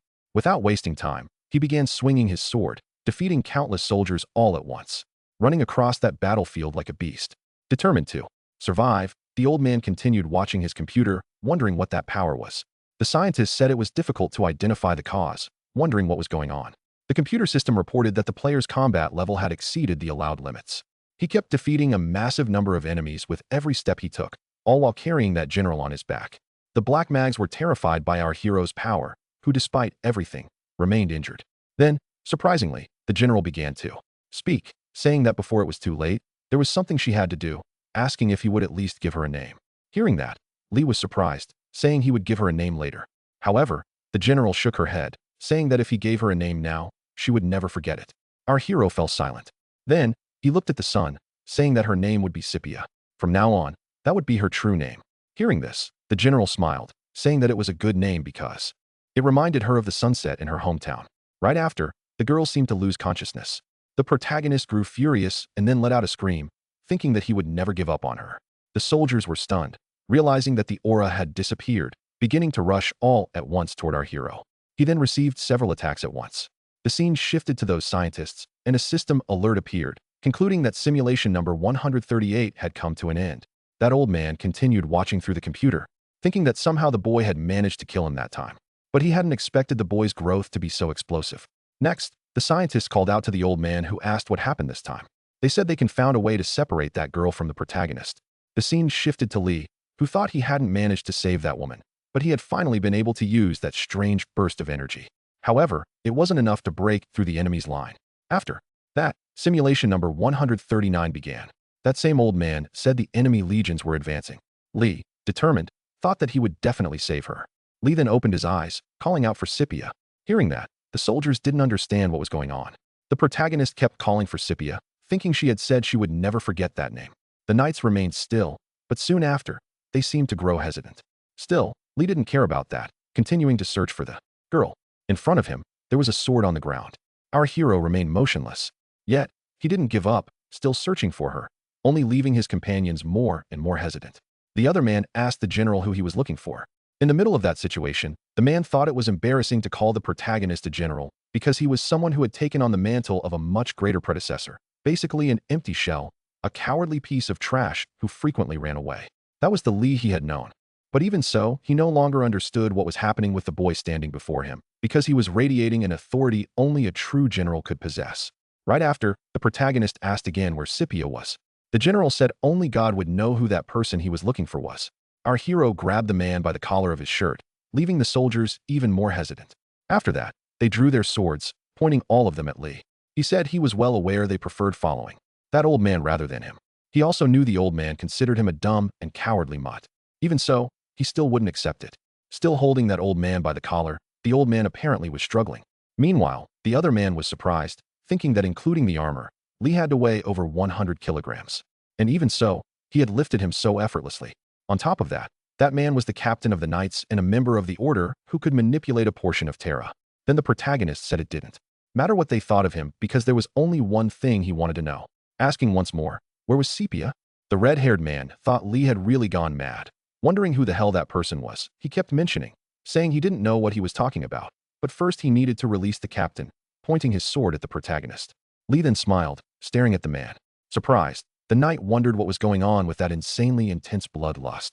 Then Lee let go of the old man. At the same instant, he charged forward specifically toward the red-haired man, grabbing him by the neck, saying it was actually he who should answer that question. The old man was stunned, thinking it was impossible for Lee to move like that. At that moment, Lee kicked the old man in the face, sending him flying. The soldiers, seeing that, remained silent. The old man began to fall to the ground. Lee said that the Scipia he was looking for was not a civilian because she was someone that trash like him couldn't even compare to, thinking that his only companion in that endless battlefield was her. And he was talking about the owner of that long sword. Then the old man began to look at the sword, asking if he was referring to number 232. Hearing that, the protagonist remained silent. That blue aura began to envelop his eye. The old man just watched in silence, thinking about that shadow that was drawing closer to him at that exact moment, wondering if he really was the direct descendant of the coward he used to know. Because that presence resembled the supreme commander of the empire, the protagonist extended his hand, saying her name was Scipia, not number 232, and asking where she was at that exact moment. The man replied that he only knew she was in the infirmary. Hearing that, Lee was surprised, wondering why she was in that place, ordering the old man to take him there immediately. And so time passed once more. Our hero began to approach a door. After that, he opened it, starting to call out for the girl. However, when he looked inside that place, there were only wounded soldiers, and there was no one named Scipia. But soon after, the boy noticed a woman lying in a bed. He was surprised by what he saw. Without wasting time, he started approaching the girl. Then he stood in front of her. Confused, he wondered what was happening. The girl appeared to be unconscious. The other nurse asked what the general was doing and what had happened to that person. The nurse apologized, saying she couldn't find the cause either, concluding that the girl had been there for 10 days in that same state for quite a while. Our hero was shocked by what he heard, thinking that just a moment ago they had been fighting together and now she had been lying there for 10 days. After that, he smiled, thinking that this was the kind of place where Hyung might pull tricks like that, saying that one day she would wake up. However, the nurse said that giving a definitive answer was very unlikely and asked the boy to lower his voice while in that place. Our hero grew thoughtful, wondering if he would ever see her open her eyes again. The nurse continued to observe Lee. So, to the other medical staff, the soldiers outside were also confused. Then, the nurse said he might be able to see the girl again. They looked back. The nurse said that if he were the Virgin Mary, he would be able to do that because only she could treat any kind of illness, and if he could take that woman to the Virgin Mary, she was certain she could be saved. Hearing that, Lee was confused about everything, asking what he should do to find her. Time passed again, and the Black Mags were already placing their ladders on the tower, starting to climb that place. The battle began immediately. The scene shifted to that nurse who said there was only one way to find the Virgin Mary, and that was simply by winning that battle. In the midst of that situation, the protagonist thought that now he definitely had a reason to keep fighting. Outside, the Black Knights kept advancing, heading straight toward the protagonist who said he wouldn't give up until he won. Thinking that to return home and to save Sepia, nothing else mattered. Unleashing a barrage of attacks on those soldiers who were easily defeated, the boy said he would fight until the end. But Black Knights continued to charge. Still, he was already determined to defeat those enemies, thinking he was just starting to warm up. An explosion occurred in the castle after that, cracking part of it. Several soldiers were thrown into the air, starting to fall in free fall. It seemed Lee had been the one who caused that. Even so, there was still a massive number of Black Knights lying in wait, charging directly at the protagonist. He then raised his sword, using it once more, charging at those other enemies. His companions, seeing the battle, were desperate, apparently beginning to flee in fear. However, the protagonist still remained standing, fighting. Looking to the side, the hero was surprised, noticing that old man who was also fleeing. And not only him, but the red-haired man was there, too. Amid the crowd of enemies, our hero watched them, apparently with disdain. At that moment, another black soldier rushed at the boy, managing to land a blow on him. Our hero began to fall, thinking that those men had betrayed him. As a result, a simulator came to an end. Lee reflected that the thought had crossed his mind at some point during that endless loop of infernal battle, wondering when all of it would finally end. Concluding that now in this restarted turn, he was without that girl, wondering if once again he would die, concluding it would happen countless times, him losing pointlessly again and again. In the end, amid all that destruction, nothing remained. Without Kpaya, he would have to fight alone from that moment on, and there was no reason to even consider receiving help from those men. Still, he wanted to know why those men kept fleeing, especially in a no-win battle like that. After that, simulation number 140 began, and that same old man announced that the enemy legions were advancing. Our hero looked up, thoughtful, wondering if reinforcements had arrived. But the old man didn't understand, asking what he meant. Lee, in turn, asked why he was so surprised. He was simply asking whether reinforcements had arrived. The red-haired man watched the protagonist, astonished. The old man still didn't understand anything about those supposed reinforcements. Lee thought that it was expected, saying it seemed there were reinforcements available that even he wasn't aware of, even a considerable force of reinforcements. He thought he didn't need to ask anymore. However, he wanted to know why they had hidden that information from him. Right after, our hero smiled, saying that this was the old man's plan all along. The red-haired one asked what Lee meant. Our hero said he had used the archers just to buy time, thinking it was only a strategy to push Lee to his limits, apparently waiting for something from him. But in truth, they only wanted to send him off as a sacrifice while they waited for more reinforcements. Because what they really needed was just a clown dressed as a general. The scene returned to the present with Lee saying there was no explanation for all the things they had done, thinking that from the very beginning, he was surrounded by people desperate to offer up their necks to that giant man from before. Hearing this, the old man was surprised, trying to come up with an excuse. Looking at the soldiers, Lee asked if the old man's name was Gallenberg and the red-haired one, Joseph. Hearing his name, Joseph, was taken aback. Lee in turn said that whatever their reasons or beliefs were, they could stop acting like hypocrites. After that, Joseph grew irritated. Stay? It had been an unavoidable decision, and besides that, he had no other choice. The protagonist was surprised, saying that's exactly why they had done what they did, because they believed there was no other option. All of it except for one person, because he definitely knew who it was. And if he were in their place, he might not have been that different either, saying it was a good strategy. But as they all knew, he was the one who had to win that battle, concluding that from now on they had abandoned the strategy of waiting for reinforcements. Hearing this, the soldiers were stunned. Joseph asked how he dared say something so ridiculous. In the next scene, Gallenberg drew his sword, asking if he thought that battle was some kind of joke. Leaf thought those men were the kind of people who would consider fleeing before the battle even began, and yet they were bold enough to disregard the situation. But to him, not even death could release him from that endless war. A flashback played in his mind of all the times he had been defeated, thinking that was why, even if his body was torn apart, he still couldn't stop moving forward. Saying he wouldn't repeat himself, he ordered all the knights to gather at the castle gates. The soldiers remained silent. Then the scene shifted to the castle gate. Countless black knights were ready for battle. Next, Lee's companions were apparently preparing their horses, facing the gate from the inside. Galenberg asked if the man had gathered all the horses. The other man replied yes, saying that was the plan. But even so, there was something. He began looking back, saying that one of the animals was resisting and refusing to move. Looking at the horse, Galenberg seemed to recognize it, asking if he meant General Lee's horse, which was all the way in the back. With a threatening gaze, the horse began staring at Galenberg. Right after, the protagonist began descending a set of stairs. The knights with their horses were already prepared for battle. Our hero asked if that was all. Galenberg confirmed it was and asked what he was planning to do. Lee then ordered them to open it. Galenberg was surprised, asking why they had to do that. Our hero pointed to the side, directly at that gate, ordering them to open it now. Starting to shout, he said that everyone should listen carefully because they were going to open that gate and then charge out, concluding that they would break through, using that momentum as a distraction while the enemy focused on attacking the wall. After that, there was more because they would definitely advance to Blackwayne's base. An image of that man appeared in the protagonist's mind. He thought that man was definitely a monster. Finishing his statement, he said they would defeat Blackwayne and push back all the enemies, stating that this was the only way they could survive that battle. The scene changed to inside the stable, and the protagonist's horse was still there. At that very moment, it seemed to sense something. Then, the scene shifted back outside the stable. A soldier asked Lee if he really expected them to go into that battle and come out alive. From afar, Joseph began laughing, asking if that was the plan and what the hell he was thinking, questioning if he had gone mad, if he wanted to die. Galenberg called Joseph vice general, asking how he dared speak that way about the general.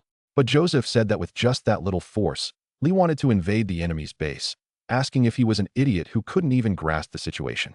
But the protagonist said that in fact, it was they who didn't understand anything, for they were deluded, thinking they would be spared after Lee was killed. Hearing this, Joseph remained silent. The same thing with those soldiers. Then the protagonist thought that for that black monster, begging didn't matter, saying that it definitely wasn't going to work. At that moment, the barn gate broke down. The soldiers were surprised, not knowing what was happening. Then it was revealed that Lee's horse was standing in front of them. Joseph said that was definitely the general's horse, and Lee began to watch it. Joseph asked what he was doing, ordering them to catch that horse quickly. His companions began to do so. However, the horse started to move, attacking those two idiots. The other man also tried to grab the horse, but ended up being thrown into the air. Then someone threw some ropes over the horse, starting to tie up his head. The soldiers began to hold the horse, which kept trying to move. The protagonist meanwhile observed the situation. After that, he made a leap. Meanwhile, he held his sword. After that, he used it, beginning to cut all the ropes. One of Lee's companions watched him surprised. He said that if they just left it alone, he thought he'd be the first to be trampled to death by that horse. Then Galenberg told them not to get closer, because that was no ordinary horse. However, Lee wondered why it was acting so wild because it seemed like it was trying to say something. The horse continued to watch our hero with a determined gaze. Then the scene changed to that gate. Outside it, the black riders were already starting to climb the castle. The horse seemed to observe the whole situation. Our hero, with a smile on his face, thought that he had already understood. Soon after, the horse began to run, heading straight toward Lee. Galenberg said it was dangerous, thinking the boy couldn't die there. But at that moment, the horse passed by the protagonist. However, the boy had grabbed a rope. He started to pull it, apparently managing to restrain the horse, but still it tried to move. It began to stomp all around. Even so, Lee kept holding the horse. He said that this was quite fun, asking if the horse felt the same as him because he wanted to go mad on that bloody battlefield one more time, saying that even in that hellhole, there was at least one creature a bit friendly, telling the horse to go with him until the end of that battle filled with death. Therefore, they should definitely kill the lion. Meanwhile, the horse kept watching the protagonist, who even so kept holding the horse with his rope. After that, the horse seemed to see our hero in a different way. Apparently, the image of its former master, and Lee was basically the same person. Thus, the horse surprisingly gave in, leaving the soldiers stunned by what they had witnessed. The same happened with Joseph. The horse then began to kneel. Joseph couldn't believe what he was seeing because Lee had simply managed to tame the Dan horse. Moments later, the scene shifted to Ryong, who was wondering what had happened. Again, the scene returned to the battlefield, and now the protagonist's soldiers were accompanied by horses. It seemed that this time they wouldn't betray. At the front line was our hero, still mounted on that same horse. He thought it was the first time he had ridden a horse. Assuming that was how it was done, mentioning he felt no discomfort or fear of falling, being surprised, assuming that horse was adjusting to the protagonist's rhythm. After that, our hero smiled, saying he was just a horse, concluding he was fine so he could run freely, thinking that thanks to those heightened senses he had awakened, he no longer needed such concerns. After that, the horse began to prepare, starting to run even faster. and our hero's group kept approaching those black riders who were still climbing the tower. Lee then began to distance himself from his companions, going full speed on his horse. Meanwhile, he was holding his spear, thinking he should go Alan. The scene shifted to the black riders who looked sideways, confused by what they had seen because the general along with his soldiers had simply appeared out of nowhere, starting to throw their spears, which hit most of the riders. The protagonist easily defeated one of them. In a matter of seconds, a huge number of soldiers was defeated. The fierce battle unfolded in that place. Countless people were killed, but still there were countless enemies on the battlefield. Determined to achieve their goal, from afar, their leader watched the war, prepared for anything that might happen. His soldiers kept trying to climb the tower, saying that soon it would be over for that castle along with Lee's ruin. But at that moment, he remembered something, reflecting on the Reaper who had taken his left eye, memorizing that man's face, stating that the time had come to finally defeat his descendant. Thinking he heard a rumor that his son had a reputation for being a miserable coward, concluding that if the rumor was true, that would be great. Thinking he would just defeat him easily, a red aura began to envelop his body. Then the scene shifted to the battlefield. A spear had struck a soldier. Apparently, it was the spear of our boy because it was surrounded by a blue aura. The black riders were surprised by the situation. Our hero appeared there with his horse, leaping onto the black riders while holding his sword. He was determined to defeat all those men. The other riders said it was an ambush, ordering them to stop the man. But it wasn't enough because the protagonist had already struck with his sword, defeating several enemies at once, all while remaining in the air beside his horse. After that, the horse landed on the ground, trampling one of the soldiers, head-butting another one as well.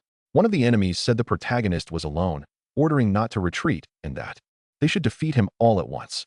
The riders charged toward our hero all at once. But even so, Lee remained determined, holding the reins of his horse, who seemed to understand the signal, starting to prepare to counterattack. Our hero, after that, grabbed his spear, beginning to use it to attack his enemies as well, swinging it all around him. The scene shifted to Black Wayne, who asked the Reaper's descendant not to disappoint him again. It returned to the battlefield with countless soldiers receiving the protagonist attack all at once. He thought it was only the beginning. All of it in the middle of that immense number of enemies. His companions riding on horseback observed from afar, surprised, saying the general had opened a path, ordering to follow him. Lee said that if they wanted to stay alive, they shouldn't fall behind, ordering them to go at full speed because they were heading directly for Black Wayne. However, it wouldn't be so easy because the Black Riders were still ahead. Our hero raised his sword along with his spear. An explosion happened right after that. Black Wayne observed the war from afar, wondering what that attack just now had been. At that moment, a group of horsemen arrived to speak with their general. Black Wayne asked what was going on. The soldiers said they were being ambushed by enemy troops. However, Black Wayne asked what kind of nonsense that was and who dared to attack his camp. The Black Rider said he didn't want to believe it either, but was true, mentioning that the one leading them was none other than Lee. The man became enraged, saying that if he were lying, he would kill him. However, the black soldier said he was certain of what he had seen. Then Black Wayne smiled and began to laugh loudly, wondering who was the trash that said he was a coward, stating that no sane person would even think of invading that place. Still, he couldn't believe that he had come personally, concluding that he should give him a gift. From afar, Black Wayne observed our boy's troops, and beside them was our hero as well. He thought it didn't matter if there were thousands or just dozens of them. They should try to stop him if they had the guts, but no matter what happened, he would keep moving forward toward that man. At that moment, one of the Black Riders began to blow his war horn. The soldiers held their position. Lee, watching the situation, was confused. Out of nowhere, several arrows began to fly, heading toward Lee. He remained motionless, then began walking with his horse again. From afar, he observed Black Wayne. He then gave a signal with his hand directly at the protagonist. With a smile on his face, he said that he really was Lee. The boy kept watching Black Wayne, beginning to walk more and more in his direction, thinking that all he needed was that sword he was already familiar with. The soldiers, seeing the protagonist passing through their defenses, were surprised. Not only them, but the same happened with the scientists watching the simulation. Even so, Black Wayne remained motionless. Lee thought he still couldn't fully control the spark of power burning inside him. However, just a single moment was enough, begging for it to work, gathering everything at the tip of that sword. The boy then began to unleash a flurry of strikes on Black Wayne. The smile on his face said it was really good because he should at least be excited so he could fully enjoy defeating him. The two then clashed and a massive explosion occurred afterward. The Black Riders, desperate, watched the battle. Black Wayne was apparently having some sort of difficulty, being surprised by what he was seeing, because the boy had managed to block his attack, precisely his attack, which was the messenger of anemia and the reincarnation of the lion. That little idiot had actually done it, leaving Black Wayne increasingly enraged, ripping his axe tighter and tighter, delivering another blow to our hero. He reflected that he had expected this, But even so, the enemy's strength was monstrous. Lee was also struggling greatly, thinking that in the end he was still pushed back, seeming to struggle to defend the strike. Black Wayne continued observing the situation. However, the protagonist said he still couldn't give up, managing to counterattack that blow. Black Wayne remained on his course. Lee thought that now that he had come this far, he couldn't stop. Black Wayne struck another blow at our hero, but the boy barely managed to defend. Even so, he took some of the hit, starting to fall from his horse. Still, the boy didn't give up, remaining on his feet, even without his horse, thinking that he still hadn't given up. In a matter of seconds, Black Wayne charged once more with his axe. Watching the situation, Lee thought that man was incredibly strong. He, with a smile on his face, kept watching the protagonist, trying to strike once more, but Lee managed to dodge with a leap. The enemy tried to strike again in the air, but Lee dodged once again. Black Wayne asked where that energy from before was, and if he was done pretending to be like that other person. However, the protagonist didn't care, continuing to dodge the attacks, thinking that he really wanted to smash that man's face in, charging toward him again with a leap. Lee looked to the side, noticing there was a horse heading toward it. Out of nowhere, he struck the horse, which then collapsed to the ground. At that moment, the boy was surprised, wondering where Black Wayne had gone because he had simply vanished, supposing he might be above him. And when he looked up, Black Wayne was about to deliver another strike.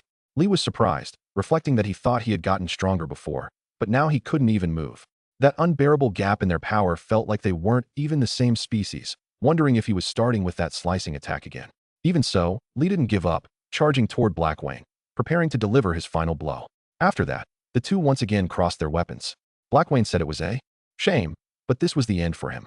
As a result, the protagonist's sword ended up breaking, and the boy had already become vulnerable. As he fell, he wondered if the battle would end like that, and if that was the difference between the two of them. Black Wayne was about to deliver his final strike.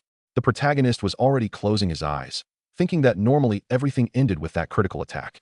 So he already knew what was coming next. However, if such a powerful strike were used repeatedly, even if he was the messenger of death, he would still get tired. That's why there was only one thing he had to do. And at that moment, the system announced that the simulator had been completed. Time passed, and the sting changed to a capsule. A flashback appeared again with the protagonist in front of Black Wayne wondering if that monster was already tired. Even if he was a monster, if he kept using that attack, he would probably tire out. So that first turn strike had been his best, thinking that if he could endure for just 60 seconds, the enemy would reach his limit.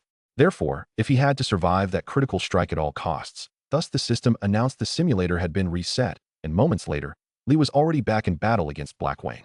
The monster was about to strike our hero. Then an explosion occurred. But Black Wayne was surprised by what he saw because Lee managed to defend the strike, thinking that he would just keep dodging and enduring every blow. Also, the enemy would keep launching attack after attack. The boy had died several times, and each time, the simulator restarted right in that place. The protagonist didn't give up because he always kept doing the same thing, defending against every attack without striking back even once. But even then, it hadn't been enough. Black Wayne, watching Lee's movements, was surprised. Right after that, he delivered another blow, asking to make things more and more fun. Thus, Lee began advancing toward Black Wayne. About to deliver another strike, he thought there were only 30 seconds left to hold the enemy. The two then crossed their weapons. Black Wayne observed our hero, who apparently was having some kind of difficulty, but surprisingly managed to hold back Black Wayne's sword. He then charged once more at Lee, grabbing the poor boy by the head, hurling him far away, smashing him into the ground. Lee, meanwhile, was suffering. Then, he began to receive a flurry of attacks. The protagonist in his thoughts stated there was just a little more to go, and the simulator restarted once again. Black Wayne had once again charged toward the boy. He in turn was holding off the attack. Still, he was having a very hard time. All just to hold off that man for only 60 seconds, thinking that until he got tired, he had to keep doing this because that battle would be the end. In the middle of that situation, Lee grew thoughtful, reflecting that ever since he stepped into that hell, perhaps the outcome had already been written in the stars, alongside all the countless deaths he had endured, because they weren't just meaningless dog deaths either. Amid all of that, Lee said he just needed to hold on for 10 more seconds. Enduring even if he felt like he would be killed. Lee, even while taking numerous hits, remained standing, trying to endure. He thought there were only 9 seconds left. Black Wayne, meanwhile, seemed irritated that he couldn't land a single blow. Then our hero smiled. After that, he let go of his weapon, throwing it toward Black Wayne. The boy thought there were only 7 seconds remaining. Then he placed his foot on Black Wayne's axe, charging toward the enemy, managing to grab his sword once again, leaping toward the man, but the enemy tried to retreat, surprised by what had just happened. Still, the protagonist was locked in, charging straight toward the man. He thought that losing a battle was simple because he could just give up. But something else happened if he persisted, because the battle would simply continue. Then the protagonist delivered the final blow, sending the enemy flying off to Kingdom Come. Watching the situation, Black Wayne was stunned, bracing himself to defend. Lee charged once again, thinking that he had managed to endure the assault, all of it in that damn battle. Black Wayne stayed on the defensive, and the Black Riders watching the fight were completely shocked. The same happened with the scientists. Black Wayne wondered what was happening because he was losing all to a boy he had underestimated because all he had was the reputation of being the Reaper's son, mentioning that he would never let that boy keep living. Because if he just let him be, he would definitely become a disaster for the Empire soon. Concluding that this was why that man had to be killed, Black Wayne approached his soldiers asking what they were looking at because they should be charging at the protagonist, ordering them to cut off both of his arms. The soldiers began to do just that, charging toward Lee, who was apparently a bit wounded. But even so, he began to laugh, getting ready to defend himself. The soldiers along with Black Wayne were left stunned. Lee thought he was a general in every sense and couldn't believe he had actually asked for help, concluding that the enemy was no different from that petty trash. Hearing that, Black Wayne grew furious.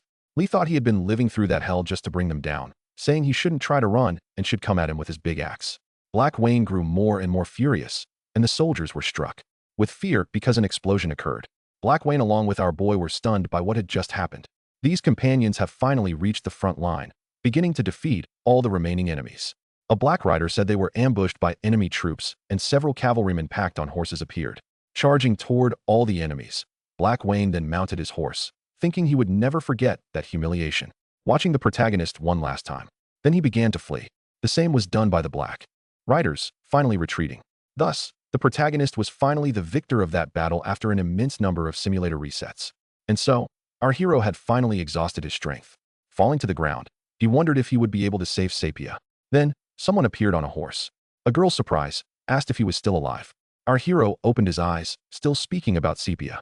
Then, that woman asked for transport to be prepared because there was a wounded person there. Amid that situation, Lee began to lose consciousness, thinking that when his eyes opened again, he wanted Sepia to appear. Thus, time passed once again. A voice said that long ago, a girl left the battlefield. With 2 drops of tears, she left behind a ring with a promise of her return. Years passed, and the girl waited endlessly. But in the end, the girl unfortunately couldn't return to the battlefield, and the promise of the ring simply wasn't fulfilled. The scene shifted to another place. Our hero regained consciousness, thinking he had heard someone calling his name. Lee tried to move, but then realized he was chained. Looking around, he noticed he was back, but this time it was different because besides being chained, some of his soldiers were watching him. The blonde girl appeared again, asking if he had come to his senses. The protagonist asked if by any chance he couldn't go back and if it wasn't the end yet. But even so, he had managed to get through that hell. One of the soldiers tried to grab his sword, but the other Maria asked him to stop because she assumed he still didn't understand the situation since that was a chain used in the castle. Maria sat in a chair, ordering Lee to tell her everything he knew. Recognizing the woman, Lee asked if she was the girl he had seen on the press earlier, concluding that they should only start doing that after dying. Our hero seemed irritated, starting to try breaking free from those chains. The girl was surprised, thinking those were the chains that lifted the castle gate. The soldiers drew their swords, remaining alert at any moment. At that instant, the protagonist simply broke free from those chains. Leaving the knights stunned by what they had seen, they started defending themselves. Still, it wasn't enough. Saying that man was a monster, our heroes seemed determined to do something, beginning to destroy that place, defeating several more of their soldiers. Then he grabbed a sword, striking down more of the knights. Our hero showed no mercy.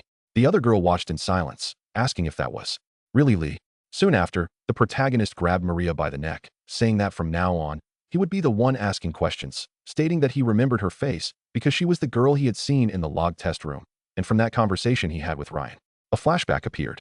Then Lee said he hadn't understood any of that before, so she better start explaining everything she knew because his patience was running out. In the middle of that situation, Maria thought the hero was insane. It wasn't an exaggeration to say he was on the same level as Black Wayne. He was definitely a third-rank knight, but still didn't know anything about that place. After that, our hero asked why no one in that place listened to him, grabbing Maria by the leg, saying that since he had gone to that world with her, if they both died, they would probably be reset. However, Maria didn't understand any of it, asking what he was talking about. The protagonist began squeezing the girl's leg harder and harder. She seemed to be in a lot of pain. Lee said she'd be fine since she'd be restarted anyway, and she just had to endure the pain until death. Lee gripped her leg tighter and tighter. The girl appeared to be in severe pain, and her screams could be heard from outside. The soldiers, hearing all of it, seemed confused, beginning to peek inside the gate. The scene returned to the interior, and the protagonist said that this time it would be the other leg, but the girl begged him not to do it, saying she would tell him everything. Hearing that, Lee smiled. The girl said she had one condition, that he had to be her ally and help her fight. Lee kept listening in silence, asking if she thought she was in any position to negotiate with him at that very moment. The girl seemed desperate. Lee asked why she was doing all that for a mere game. Maria's surprise asked if he really thought that was a game, but in fact, it wasn't. Lee asked what she meant, wondering if it wasn't actually a real game. Maria, while the protagonist held her, asked him to accept the first condition. Surprisingly, Lee accepted, thinking that he didn't care about anything except Sapia. STO didn't matter who he fought alongside. After that, the girl asked Lee to listen carefully, saying that what they were playing now wasn't a game, but a simulator built for military use.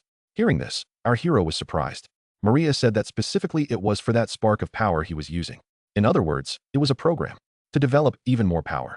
Hearing that, Lee became irritated, telling her to stop with that nonsense because even if it was for that kind of power, it was still just an illusion inside a simulator. But she asked what would happen if that power also worked for Lee in the real world. However, Lee thought that was impossible. Still, the girl said the simulator made all of it entirely possible since that was the reason and purpose behind the real simulator.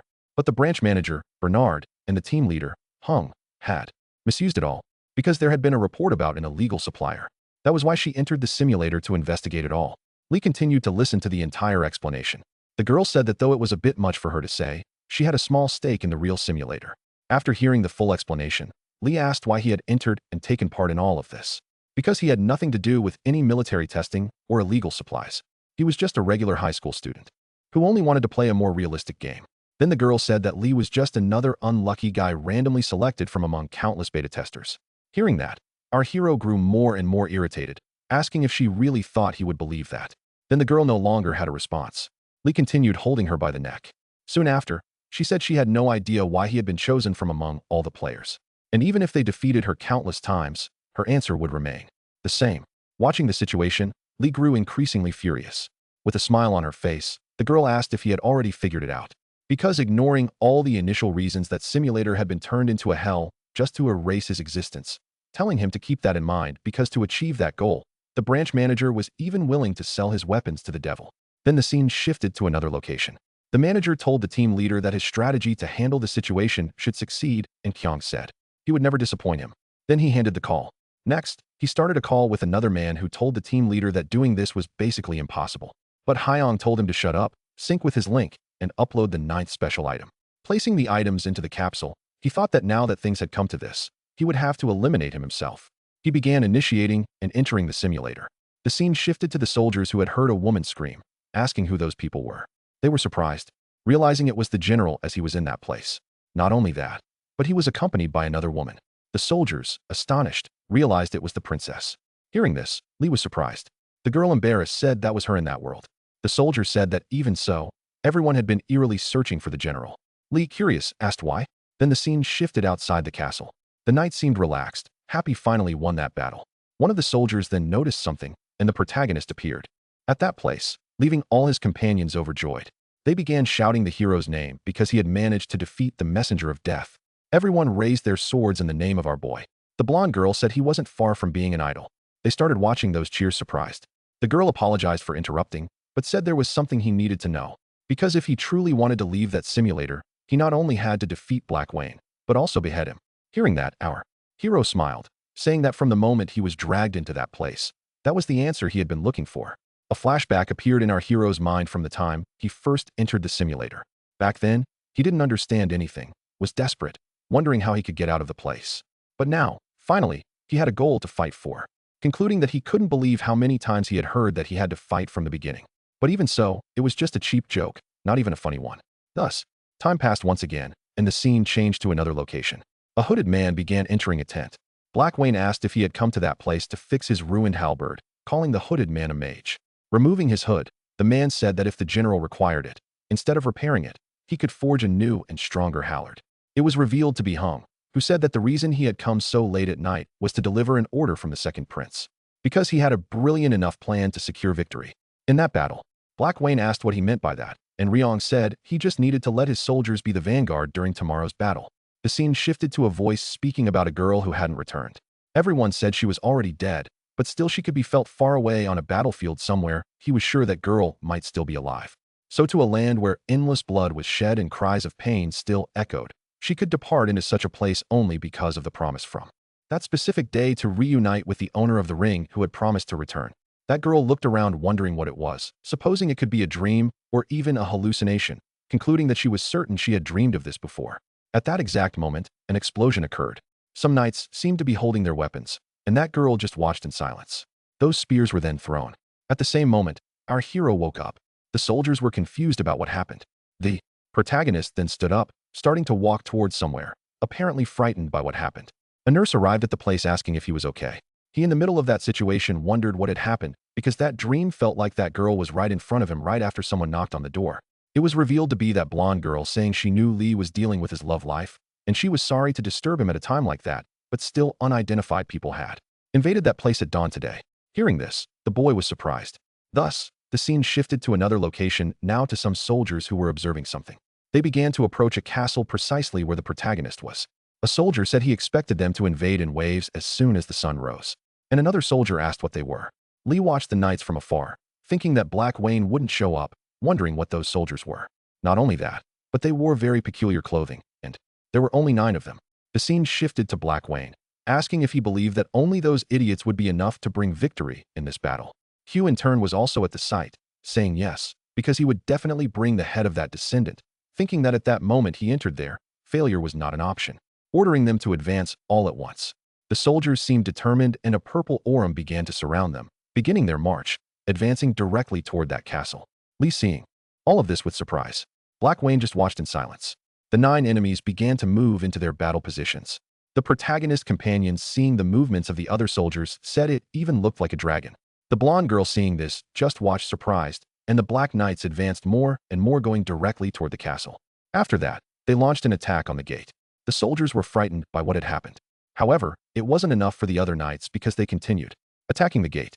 Each strike on the gate shook those walls. After some time, the wall began to crack, where shortly after they began to break through it successfully. However, it was obvious that the knights wouldn't let that happen, beginning to carry a stone, throwing it in the direction of those men. Ben and the other girl said it wasn't a dragon, but rather a hydra, and each of its heads was a separate living entity, which for sure was a true monster. Next, those mics with a leap seemed to advance more and more toward the castle. The girl alerted the soldiers saying they were approaching again, ordering all troops to go directly to the castle gate because they would be massacred if the castle gate collapsed in that situation. At that moment, the soldiers began to do what the general girl had ordered, and the Black Knights continued to advance without hesitating even once. Surprise, Black Wayne just observed the situation. The protagonist, meanwhile, was doing the same, saying it would be a head or no heads. The other girl looked back. Lee said he just needed to kill them all. The soldiers of surprise asked what Lee was doing. The boy after that began to fall from that gate. The general, surprised, asked what the hell he was doing. Soon after, the boy supported himself on the castle wall, managing to return to his normal position. After that, he kicked a stone, throwing it toward the other Black Knight, hitting him squarely. But still, it wasn't enough because he managed to break it with his sword. Observing the situation, our hero smiled, striking a blow with his sword of the knight in the front, initiating a sequence of attacks on those 9 Black Knights who apparently suffered some kind of damage. But still, the protagonist kept attacking each one of them. After a while, Lee finally paused his strikes. Black Wayne and the other girl were surprised by what had happened. Then the soldiers began to cheerfully to win. However, the other girl observed the situation, surprised, thinking that the Hydra was an existence that should not have appeared in that simulator in the first place, concluding that this must be a special product from High and Mint to eliminate the protagonist who had awakened unexpectedly. Wondering what kind of battles Lee had gone through all this time, our hero was in the midst of an immense number of soldiers, and a shadow mounted on a horse was approaching him. It was revealed to be Black Wayne, who asked Hung if this was the reason he asked for the vanguard position, and if it was just to show this vision to the enemy. However, Hung asked him to be quiet, saying that all of this was just the beginning, because from now on, he would continue to present him with a real hell that would never end. Using part of the soldiers, he apparently performed some kind of magic. The other girl was surprised, wondering if that was the true nature of the Hydra. At that moment, some drops of blood seemed to surround the protagonist. Surprisingly from them, a human emerged. Lee, shocked, asked if they had mobilized zombies. Black Wayne realized it was an unbreakable puppet, saying he had brought a very interesting toy. Then that blood finally took the form of a complete human, beginning to advance for the protagonist. With his sword, he was about to strike. The other girl just watched, surprised, thinking that it simply wasn't possible, ordering Lee to stop, thinking that if she wasn't mistaken about what she had just seen, no matter how strong he had become, because he could never win a battle against them. Han watched the fight from afar, saying that even if he discovered the truth, that would be the end for Li, something that couldn't be changed. The scene shifted again to our hero, who continued battling that monster, bringing down a blow with his sword, seemingly having some effect. However, the boy was surprised by what he saw. More soldiers appeared on the battlefield, advancing directly toward the boy. He then took his defensive stance, managing to block all those attacks. Then he began to counterattack, managing to defeat a few more soldiers. His companions observed the fight, surprised. Still, it wasn't enough because the boy had much more to do. Meanwhile, his strength was slowly being depleted. Black Wayne along with his companions watched the fight, surprised, realizing that their allies were being gradually wiped out. However, the other 9 knights remained standing, managing to land a direct hit on the protagonist. The other men took advantage of the situation and did the same, finally managing to defeat our hero. A long time passed after his simulator had reset 613 times. The other girl said these weren't mere copies at the same level as the NPCs he had faced until now. Li, meanwhile, remained silent. The girl said that according to strange rumors circulating in the village, they were immortal soldiers, and she was truly surprised because she still couldn't believe that the branch manager Li Kung was really a monster. Moreover, that face she was seeing was quite peculiar because it belonged to someone who had disappeared in the past, a genius knight, called Arsaline. The one beside him was named Medici, and the other Vitek. Lastly, there was one named Kundo. All 9 had disappeared unexpectedly in the past. They were rankers known as absolute geniuses, stating that even if Li were a 3rd rank master knight, it was impossible for him to fight them all alone. The protagonist, hearing this, remained silent. Then he asked, if not him, who else would stop them? Hearing this, the girl fell silent, and the soldiers did the same. Observing the situation, the girl wondered if she or those men frozen with fear could really do it because it was absurd. Our hero kept looking at the woman. She thought that apparently she has something to do. And even if it was reckless and shameful, the only one she could trust to face the hell was Li because he was the only person capable of doing it. Then the girl took a necklace asking the protagonist to keep it. The boy looked at it surprised. Recognizing that item, she said it was more than just a pendant, as she had been keeping it for 7 years to use in an emergency, and it was called a Terra Crystal. Li was surprised, asking why she was giving him something so important, and the girl said it was meant to be used at a time like this. This was a desperate situation in which if he fell, she would die, too. So she had no choice but to give her all and trust in the protagonist. Hearing that, he was surprised, thinking that there was only one person who had acted like that in that place, which was specifically Scipia. With a smile on his face, the boy thought that meant he wasn't alone after all, and taking the pendant, he began to descend onto the battlefield, heading straight toward those 9 black knights, beginning to look around the battlefield. Without wasting time, the men charged toward the protagonist. He, while holding that pendant, thought it felt so vivid because that wave of strength was twisting there like a will, which was different. Watching the battle, the girl was surprised. Li thought that although maybe not as much as him, that girl must have also been truly desperate to survive that hell. And that was probably why she gave him that pendant. The boy began to charge at those knights, throwing the pendant into the air, shattering it with his sword, telling them not to get in his way anymore. An explosion occurred right after. The protagonist struck that knight. Black Wayne, seeing the situation, remained silent. Hung, seeing what had happened, was surprised because one of the 9 knights had simply been defeated. Li observed the situation, landing another blow on the next knight, asking if he could still keep regenerating. Blood then began to spread. Kung thought that even the special product he had created was turned into red sand, not believing that the data had been irreversibly destroyed, growing extremely angry at that situation, wondering how Li dared to push him that far. Thus, the man began to use a ring, saying he would definitely put an end to him. After that, he vanished. The scene changed to another place, and the man was already wearing his hood, saying he would definitely kill the protagonist. It was revealed that the man was standing right in front of Scipia. She meanwhile remained unconscious. The nurse surprised noticed the man and asked who he was. He said she was just an insignificant NPC and for that reason should stop bothering him. Then the scene shifted to the protagonist's soldiers who were still cheering for him to win. The other girl was surprised thinking that even using her pendant, the boy was still a monster. Li, for his part, remained standing on the battlefield. At that moment, he was surprised by something. The girl also seemed to have noticed it. At that same moment, a soldier appeared, telling the princess that something had happened in the infirmary because there had been an enemy ambush precisely in that place. An explosion followed. Ketchup began to spread through the area. The protagonist witnessing the situation was shocked, beginning to shout Sapia's name. Moments later, a hero was already at the scene, stunned by what he had seen. Realizing Hill was there, he said it had been a long time since he'd seen Li, claiming it was the same for Miss Maria, stating he would also take Sepia with him and that obviously he couldn't promise she would remain unharmed. Seeing the situation, Lee became extremely frustrated, grabbing his sword and charging at the man, striking an attack at him. But the man had simply disappeared. Our hero, frustrated, said he was not a master knight, much less a direct descendant of a general's bloodline, as he was in fact just pathetic, an idiot who couldn't even stop someone precious from being taken right in front of him. Maria then asked if that lady knight was really that precious to him. Hearing that, Lee continued to look at Maria. She said he had helped her to the point of throwing himself into the middle of several enemies, even if it meant risking his entire life. Then the scene shifted to another location. Someone seemed to be kicking a person. It was revealed to be Hung Sepia, meanwhile, remained unconscious. Young asked what identity she had, if she could be a hacker or even an irregular. The girl meanwhile remained silent. Sepia then woke up asking what he was so afraid of, questioning whether the higher-ups from the outside world had any real control over his life. Hong, surprised, wondered how she could know that and how much more she knew. Sepia in turn said that maybe Hong was afraid that that person might appear in that place. Hung Man became very angry, telling the girl to shut up because being afraid was definitely far too optimistic a thought, since the moment Lee entered there to save her, he would definitely kill him, ensuring that none of them would be found in any corner of that world. Thus, the scene shifted to outside the tents and several soldiers were listening to what was happening there. Kay thought there wasn't much left, as no one had ever reached the 1000th scenario. Once she fell into that trap, she wouldn't be able to resist death. Then the scene shifted to our hero. The girl, meanwhile, wondered how important that woman was for the hero to act that way, asking if he was still going to invade that place. The protagonist then smiled. Maria, in turn, said that if that was his will, she wouldn't stop him. And if that was the path he would follow, then they should be allowed to follow it, too. Observing the situation, Lee remained silent. Realizing they weren't lying, he said it would be a path with no return, asking if even so, they would still follow him. Another soldier said that to begin with, they would have died long ago if it weren't for Lee.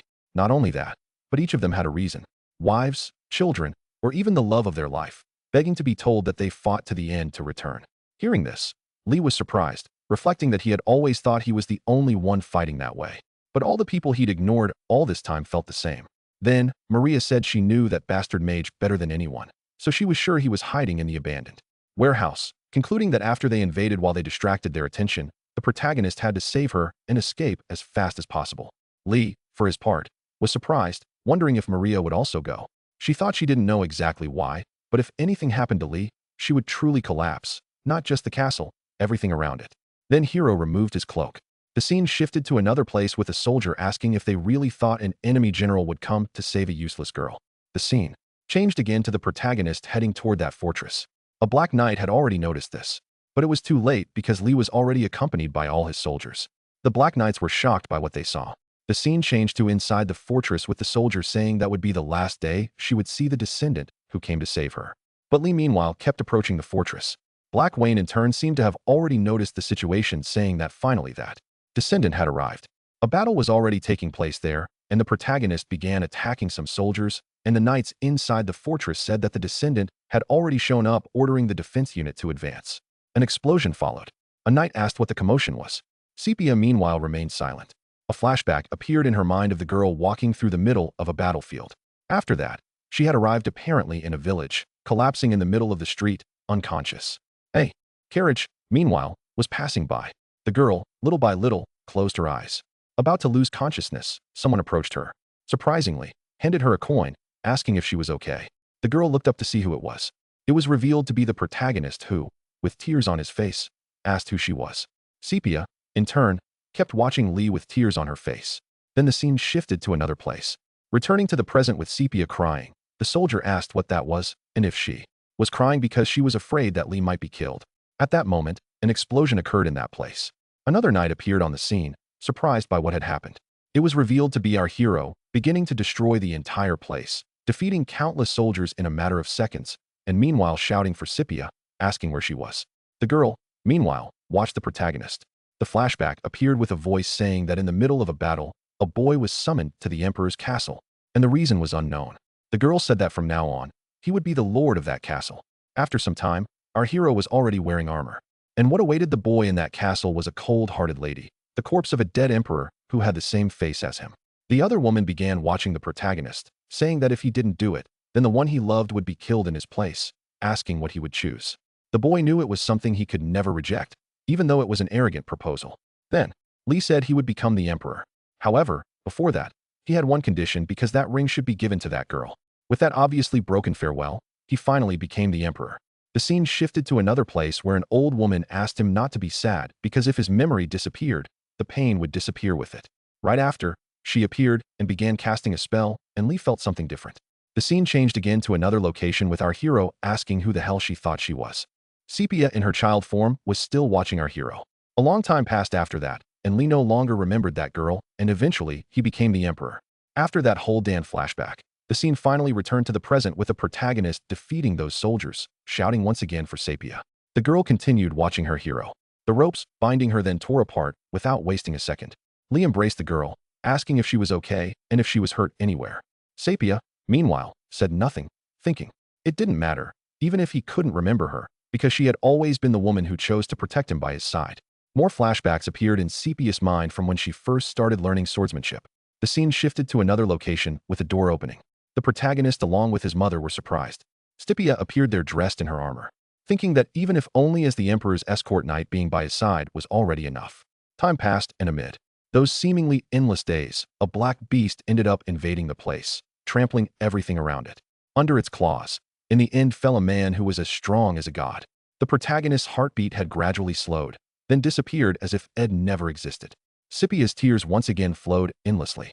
Then someone asked the girl not to cry, and an old woman began watching Sepia, saying that there was still one method to save the man, leaving the girl stunned by what she had heard. Then that old woman struck her staff, and a sort of magical circle appeared. The old woman said he would need to forget everything there and live a new life in another world, in another place. Sepia asked if she could go too. The old woman then said she would give her one chance. At the moment the protagonist faced danger, Sepia would have the right to protect him by his side beyond the boundary of worlds. Hearing that, Sepia smiled. Then she thanked the old woman. Thus, the scene shifted to the present with Sepia thinking that was already enough. Hey! Flashback of that old woman appeared in her mind. The scene then shifted to a building. A car seemed to approach the location. Someone got out of the car, and several men appeared to be bowing to an old woman. She then entered the building. In front of her, several people lay on the ground. The security guard was surprised by everything that had happened, but bowed his head when that old woman began to approach. Observing the situation, the old woman said that meant that man had truly done many horrible things. Meanwhile, an old man was approaching an elevator. The other old woman also called out to the man, ordering him to be dragged away. The guards did what the woman had ordered. The man, desperate, said he didn't know what rumors she had heard to do this, but still begged her to listen to him first, beginning to plead for mercy. However, the old woman didn't want to hear it, asking where him was. The guard said it was exactly as she had predicted because the man was currently inside the simulator. Without wasting time, the old woman said she had to hurry, so there would be no more children crying. The scene shifted again to the protagonist holding Sepia in his arms, saying she must be tired, but they needed to leave quickly, mentioning that the army was waiting for them. At that moment, Sepia regained consciousness, saying she was very happy, leaving our hero surprised by what he had heard. Thinking that beyond Sepia, he had his own army of people who believed in him and entered the portal by his side. Lifting the girl in his arms, our hero said they needed to return together with their companions, all of them, without leaving a single person behind, because he was going to bring everyone back. Sometime later, our hero said they needed to return to the fortress as quickly as possible. However, with tears on his face, the other soldier asked for just the two of them to go, leaving surprised by what he had heard. The other soldier asked him to go back home. At that moment, his companions had been struck. It was revealed that a horde of Black Knights was in the area, also surrounding Maria, who was at that location. Young then appeared at the scene, asking if Maria was trying to simulate an assault using that fragile paper army. Hearing that, Maria said nothing more. From afar, someone was watching the entire situation mounted on a horse. It was revealed that Black Wayne was also there. He began observing the protagonist alongside Sepia. Moments later, the two stood face to face. Black Wayne said that if only he hadn't come there, at least more people would still be alive that night, concluding that it was truly a pity. Maria looked to the side, surprised that Black Wayne had appeared. She thought the reason he was called the Nemean Lion wasn't just because of his immense strength, but also due to his exceptional cunning. However, he was different now, as he was at the limit of his physical strength, holding on through sheer willpower. All of it after giving his all in the battle against the Hydras. For him who was holding on thanks only to his will. Those words from Black Wayne, blaming him for his comrades' deaths, were truly suffocating. And after that, the protagonist charged for the man, which became a crushing burden for him. Maria continued watching that scene, wondering what might happen if the two fought in the middle of that place. Because no matter how many times it happened, Lee always kept dying. Then, Sepia asked Lee if the weight of his comrades lives truly heavy for him, or if it was the wishes they wanted to fulfill through him. Hearing all that, Lee remained silent, recalling all the wishes his soldiers had. Reluctantly, the protagonist answered yes. Stepia said that he truly could feel the weight of all their wishes. Then the girl grabbed the hero's sword. He asked what she was doing. Sepia, in turn, released the sword, saying that instead of being a burden on his shoulders, it should actually be a wing. Maria, meanwhile, watched their conversation from afar, wondering how Sepia could seem so calm. In front of that boy, meanwhile, the protagonist simply listened to what Sepia was saying. Soon after, Lee looked at his cloak, realizing that all his comrades' wishes were engraved upon it. Then, our hero smiled. Black Wayne observed the situation, wondering if the boy could truly smile in a place like that. Sepia, in turn, continued speaking, asking the boy to follow that hope. After that, she released the hero's arms, falling unconscious in the middle of that battlefield. The protagonist begged her to say something, but the girl was already without strength. Lee, for his part, said that he already understood what she was trying to say. Then he returned to the battlefield, standing face-to-face with Black Wayne, beginning to walk toward the man. With a threatening gaze, he stared at him. Black Wayne apparently was feeling something, thinking that he felt no fear nor hostility, not even the terror power. The protagonist kept watching his enemy calmly. Black Wayne wondered what he might be thinking. But in any case, now he was alone. Drawing his axe, he said that the exhausting war would finally end. He began advancing toward Lee, but the boy surprisingly remained very calm. Hyung, for his part, observed the battle from afar, wishing for the protagonist's death. Then the scene changed to another location where a weapon was being fired. Some people had already been killed. The security officer said that from that moment on, access privilege to Korea's E-log simulator would be revoked, ordering everyone in the control room to be detained until specific disciplinary action was determined. Then the old woman from before appeared at the scene, asking what the current situation inside the simulation was. But apparently there was no good news because a worrying situation had occurred, leaving the old woman shocked by what she had heard, realizing that countless things had happened to those children. Thinking that it was definitely a cruel fate for them, the scene returned once more to the battlefield with Black Wayne launching an attack at our hero.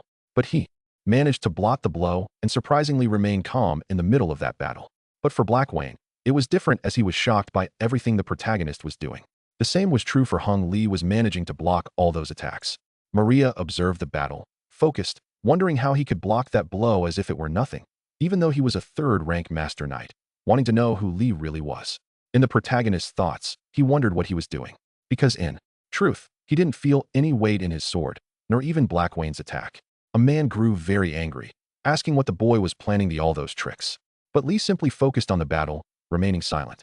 He managed to dodge all of Black Wayne's strikes. Apparently, he had even forced the man to retreat. But pressing forward once more, Black Wayne shouted at him not to be an idiot, demanding that he activate his terror power. Swain's axe again, he struck at the protagonist. But within seconds, Lee vanished, reappearing elsewhere. Amidst the chaos, Black Wayne grew increasingly furious. He activated an ability with his axe. He couldn't land a single hit on our hero. Still, Black Wayne didn't give up, launching a relentless sequence of attacks.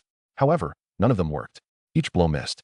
Growing more irritated, he demanded the protagonist charge at him. But Lee vanished again, this time reappearing above some Black Knights. Black Wayne wondered what was happening. He couldn't even graze the hem of that man's cloak. In a matter of seconds, our hero stopped moving, asking aloud what this so-called terror really was. Black Wayne, stunned, wondered when Lee had managed to get in front of him. And in that instant, Lee landed a clean hit. Maria and Hung were both shocked by what they saw because Black Wayne, after that blow, collapsed to the ground, apparently wounded by the attack, frustrated by everything that had happened.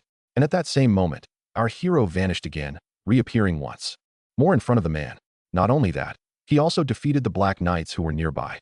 Then Lee asked if terror was the power to kill or trample to dominate someone.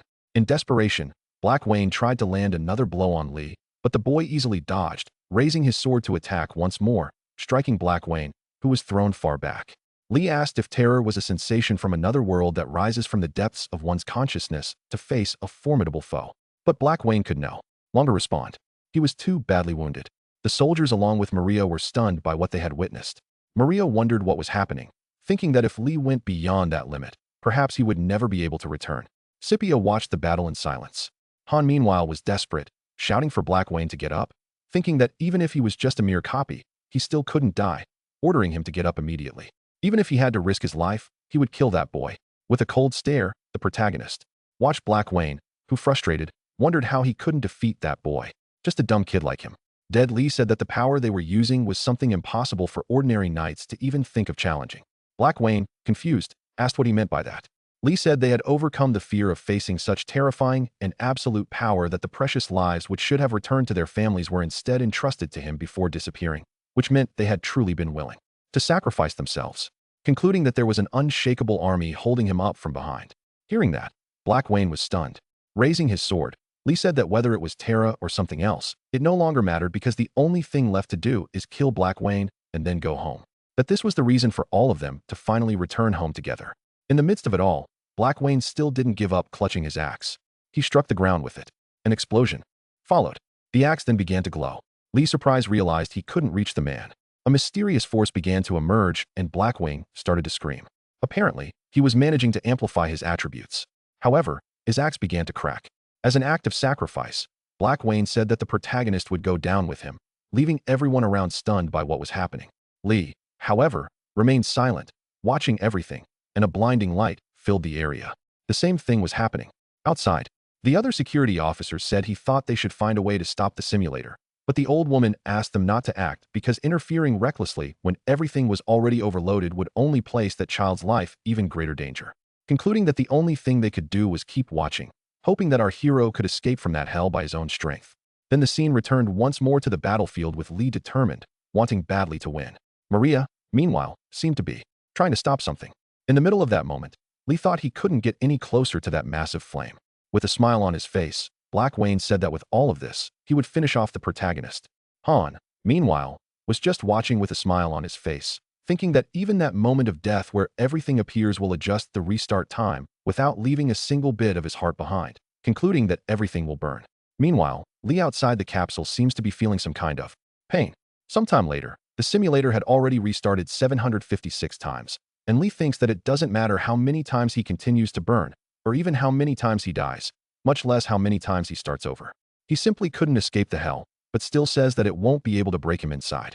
Later, the simulator had already restarted 997 times, and Lee thinks he will not be turned to ashes, all because he has the wing that everyone entrusted to him.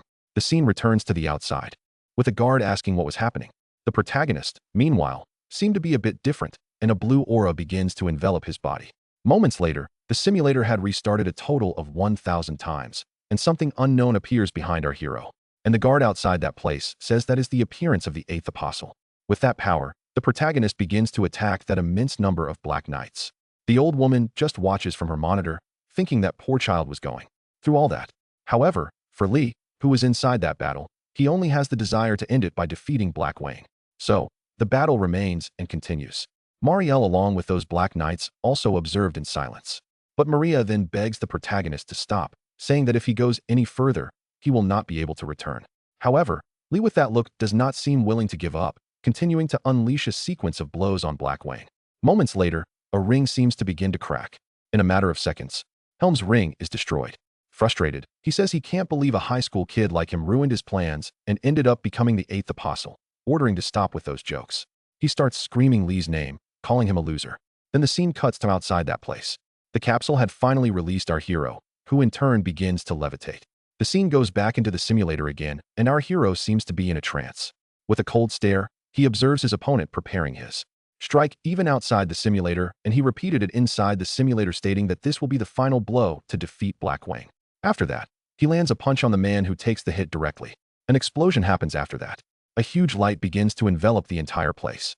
Then Max are surprised by the whole situation. Hang on. Frustrated says he shouldn't have entered that simulator, stating he should get out immediately.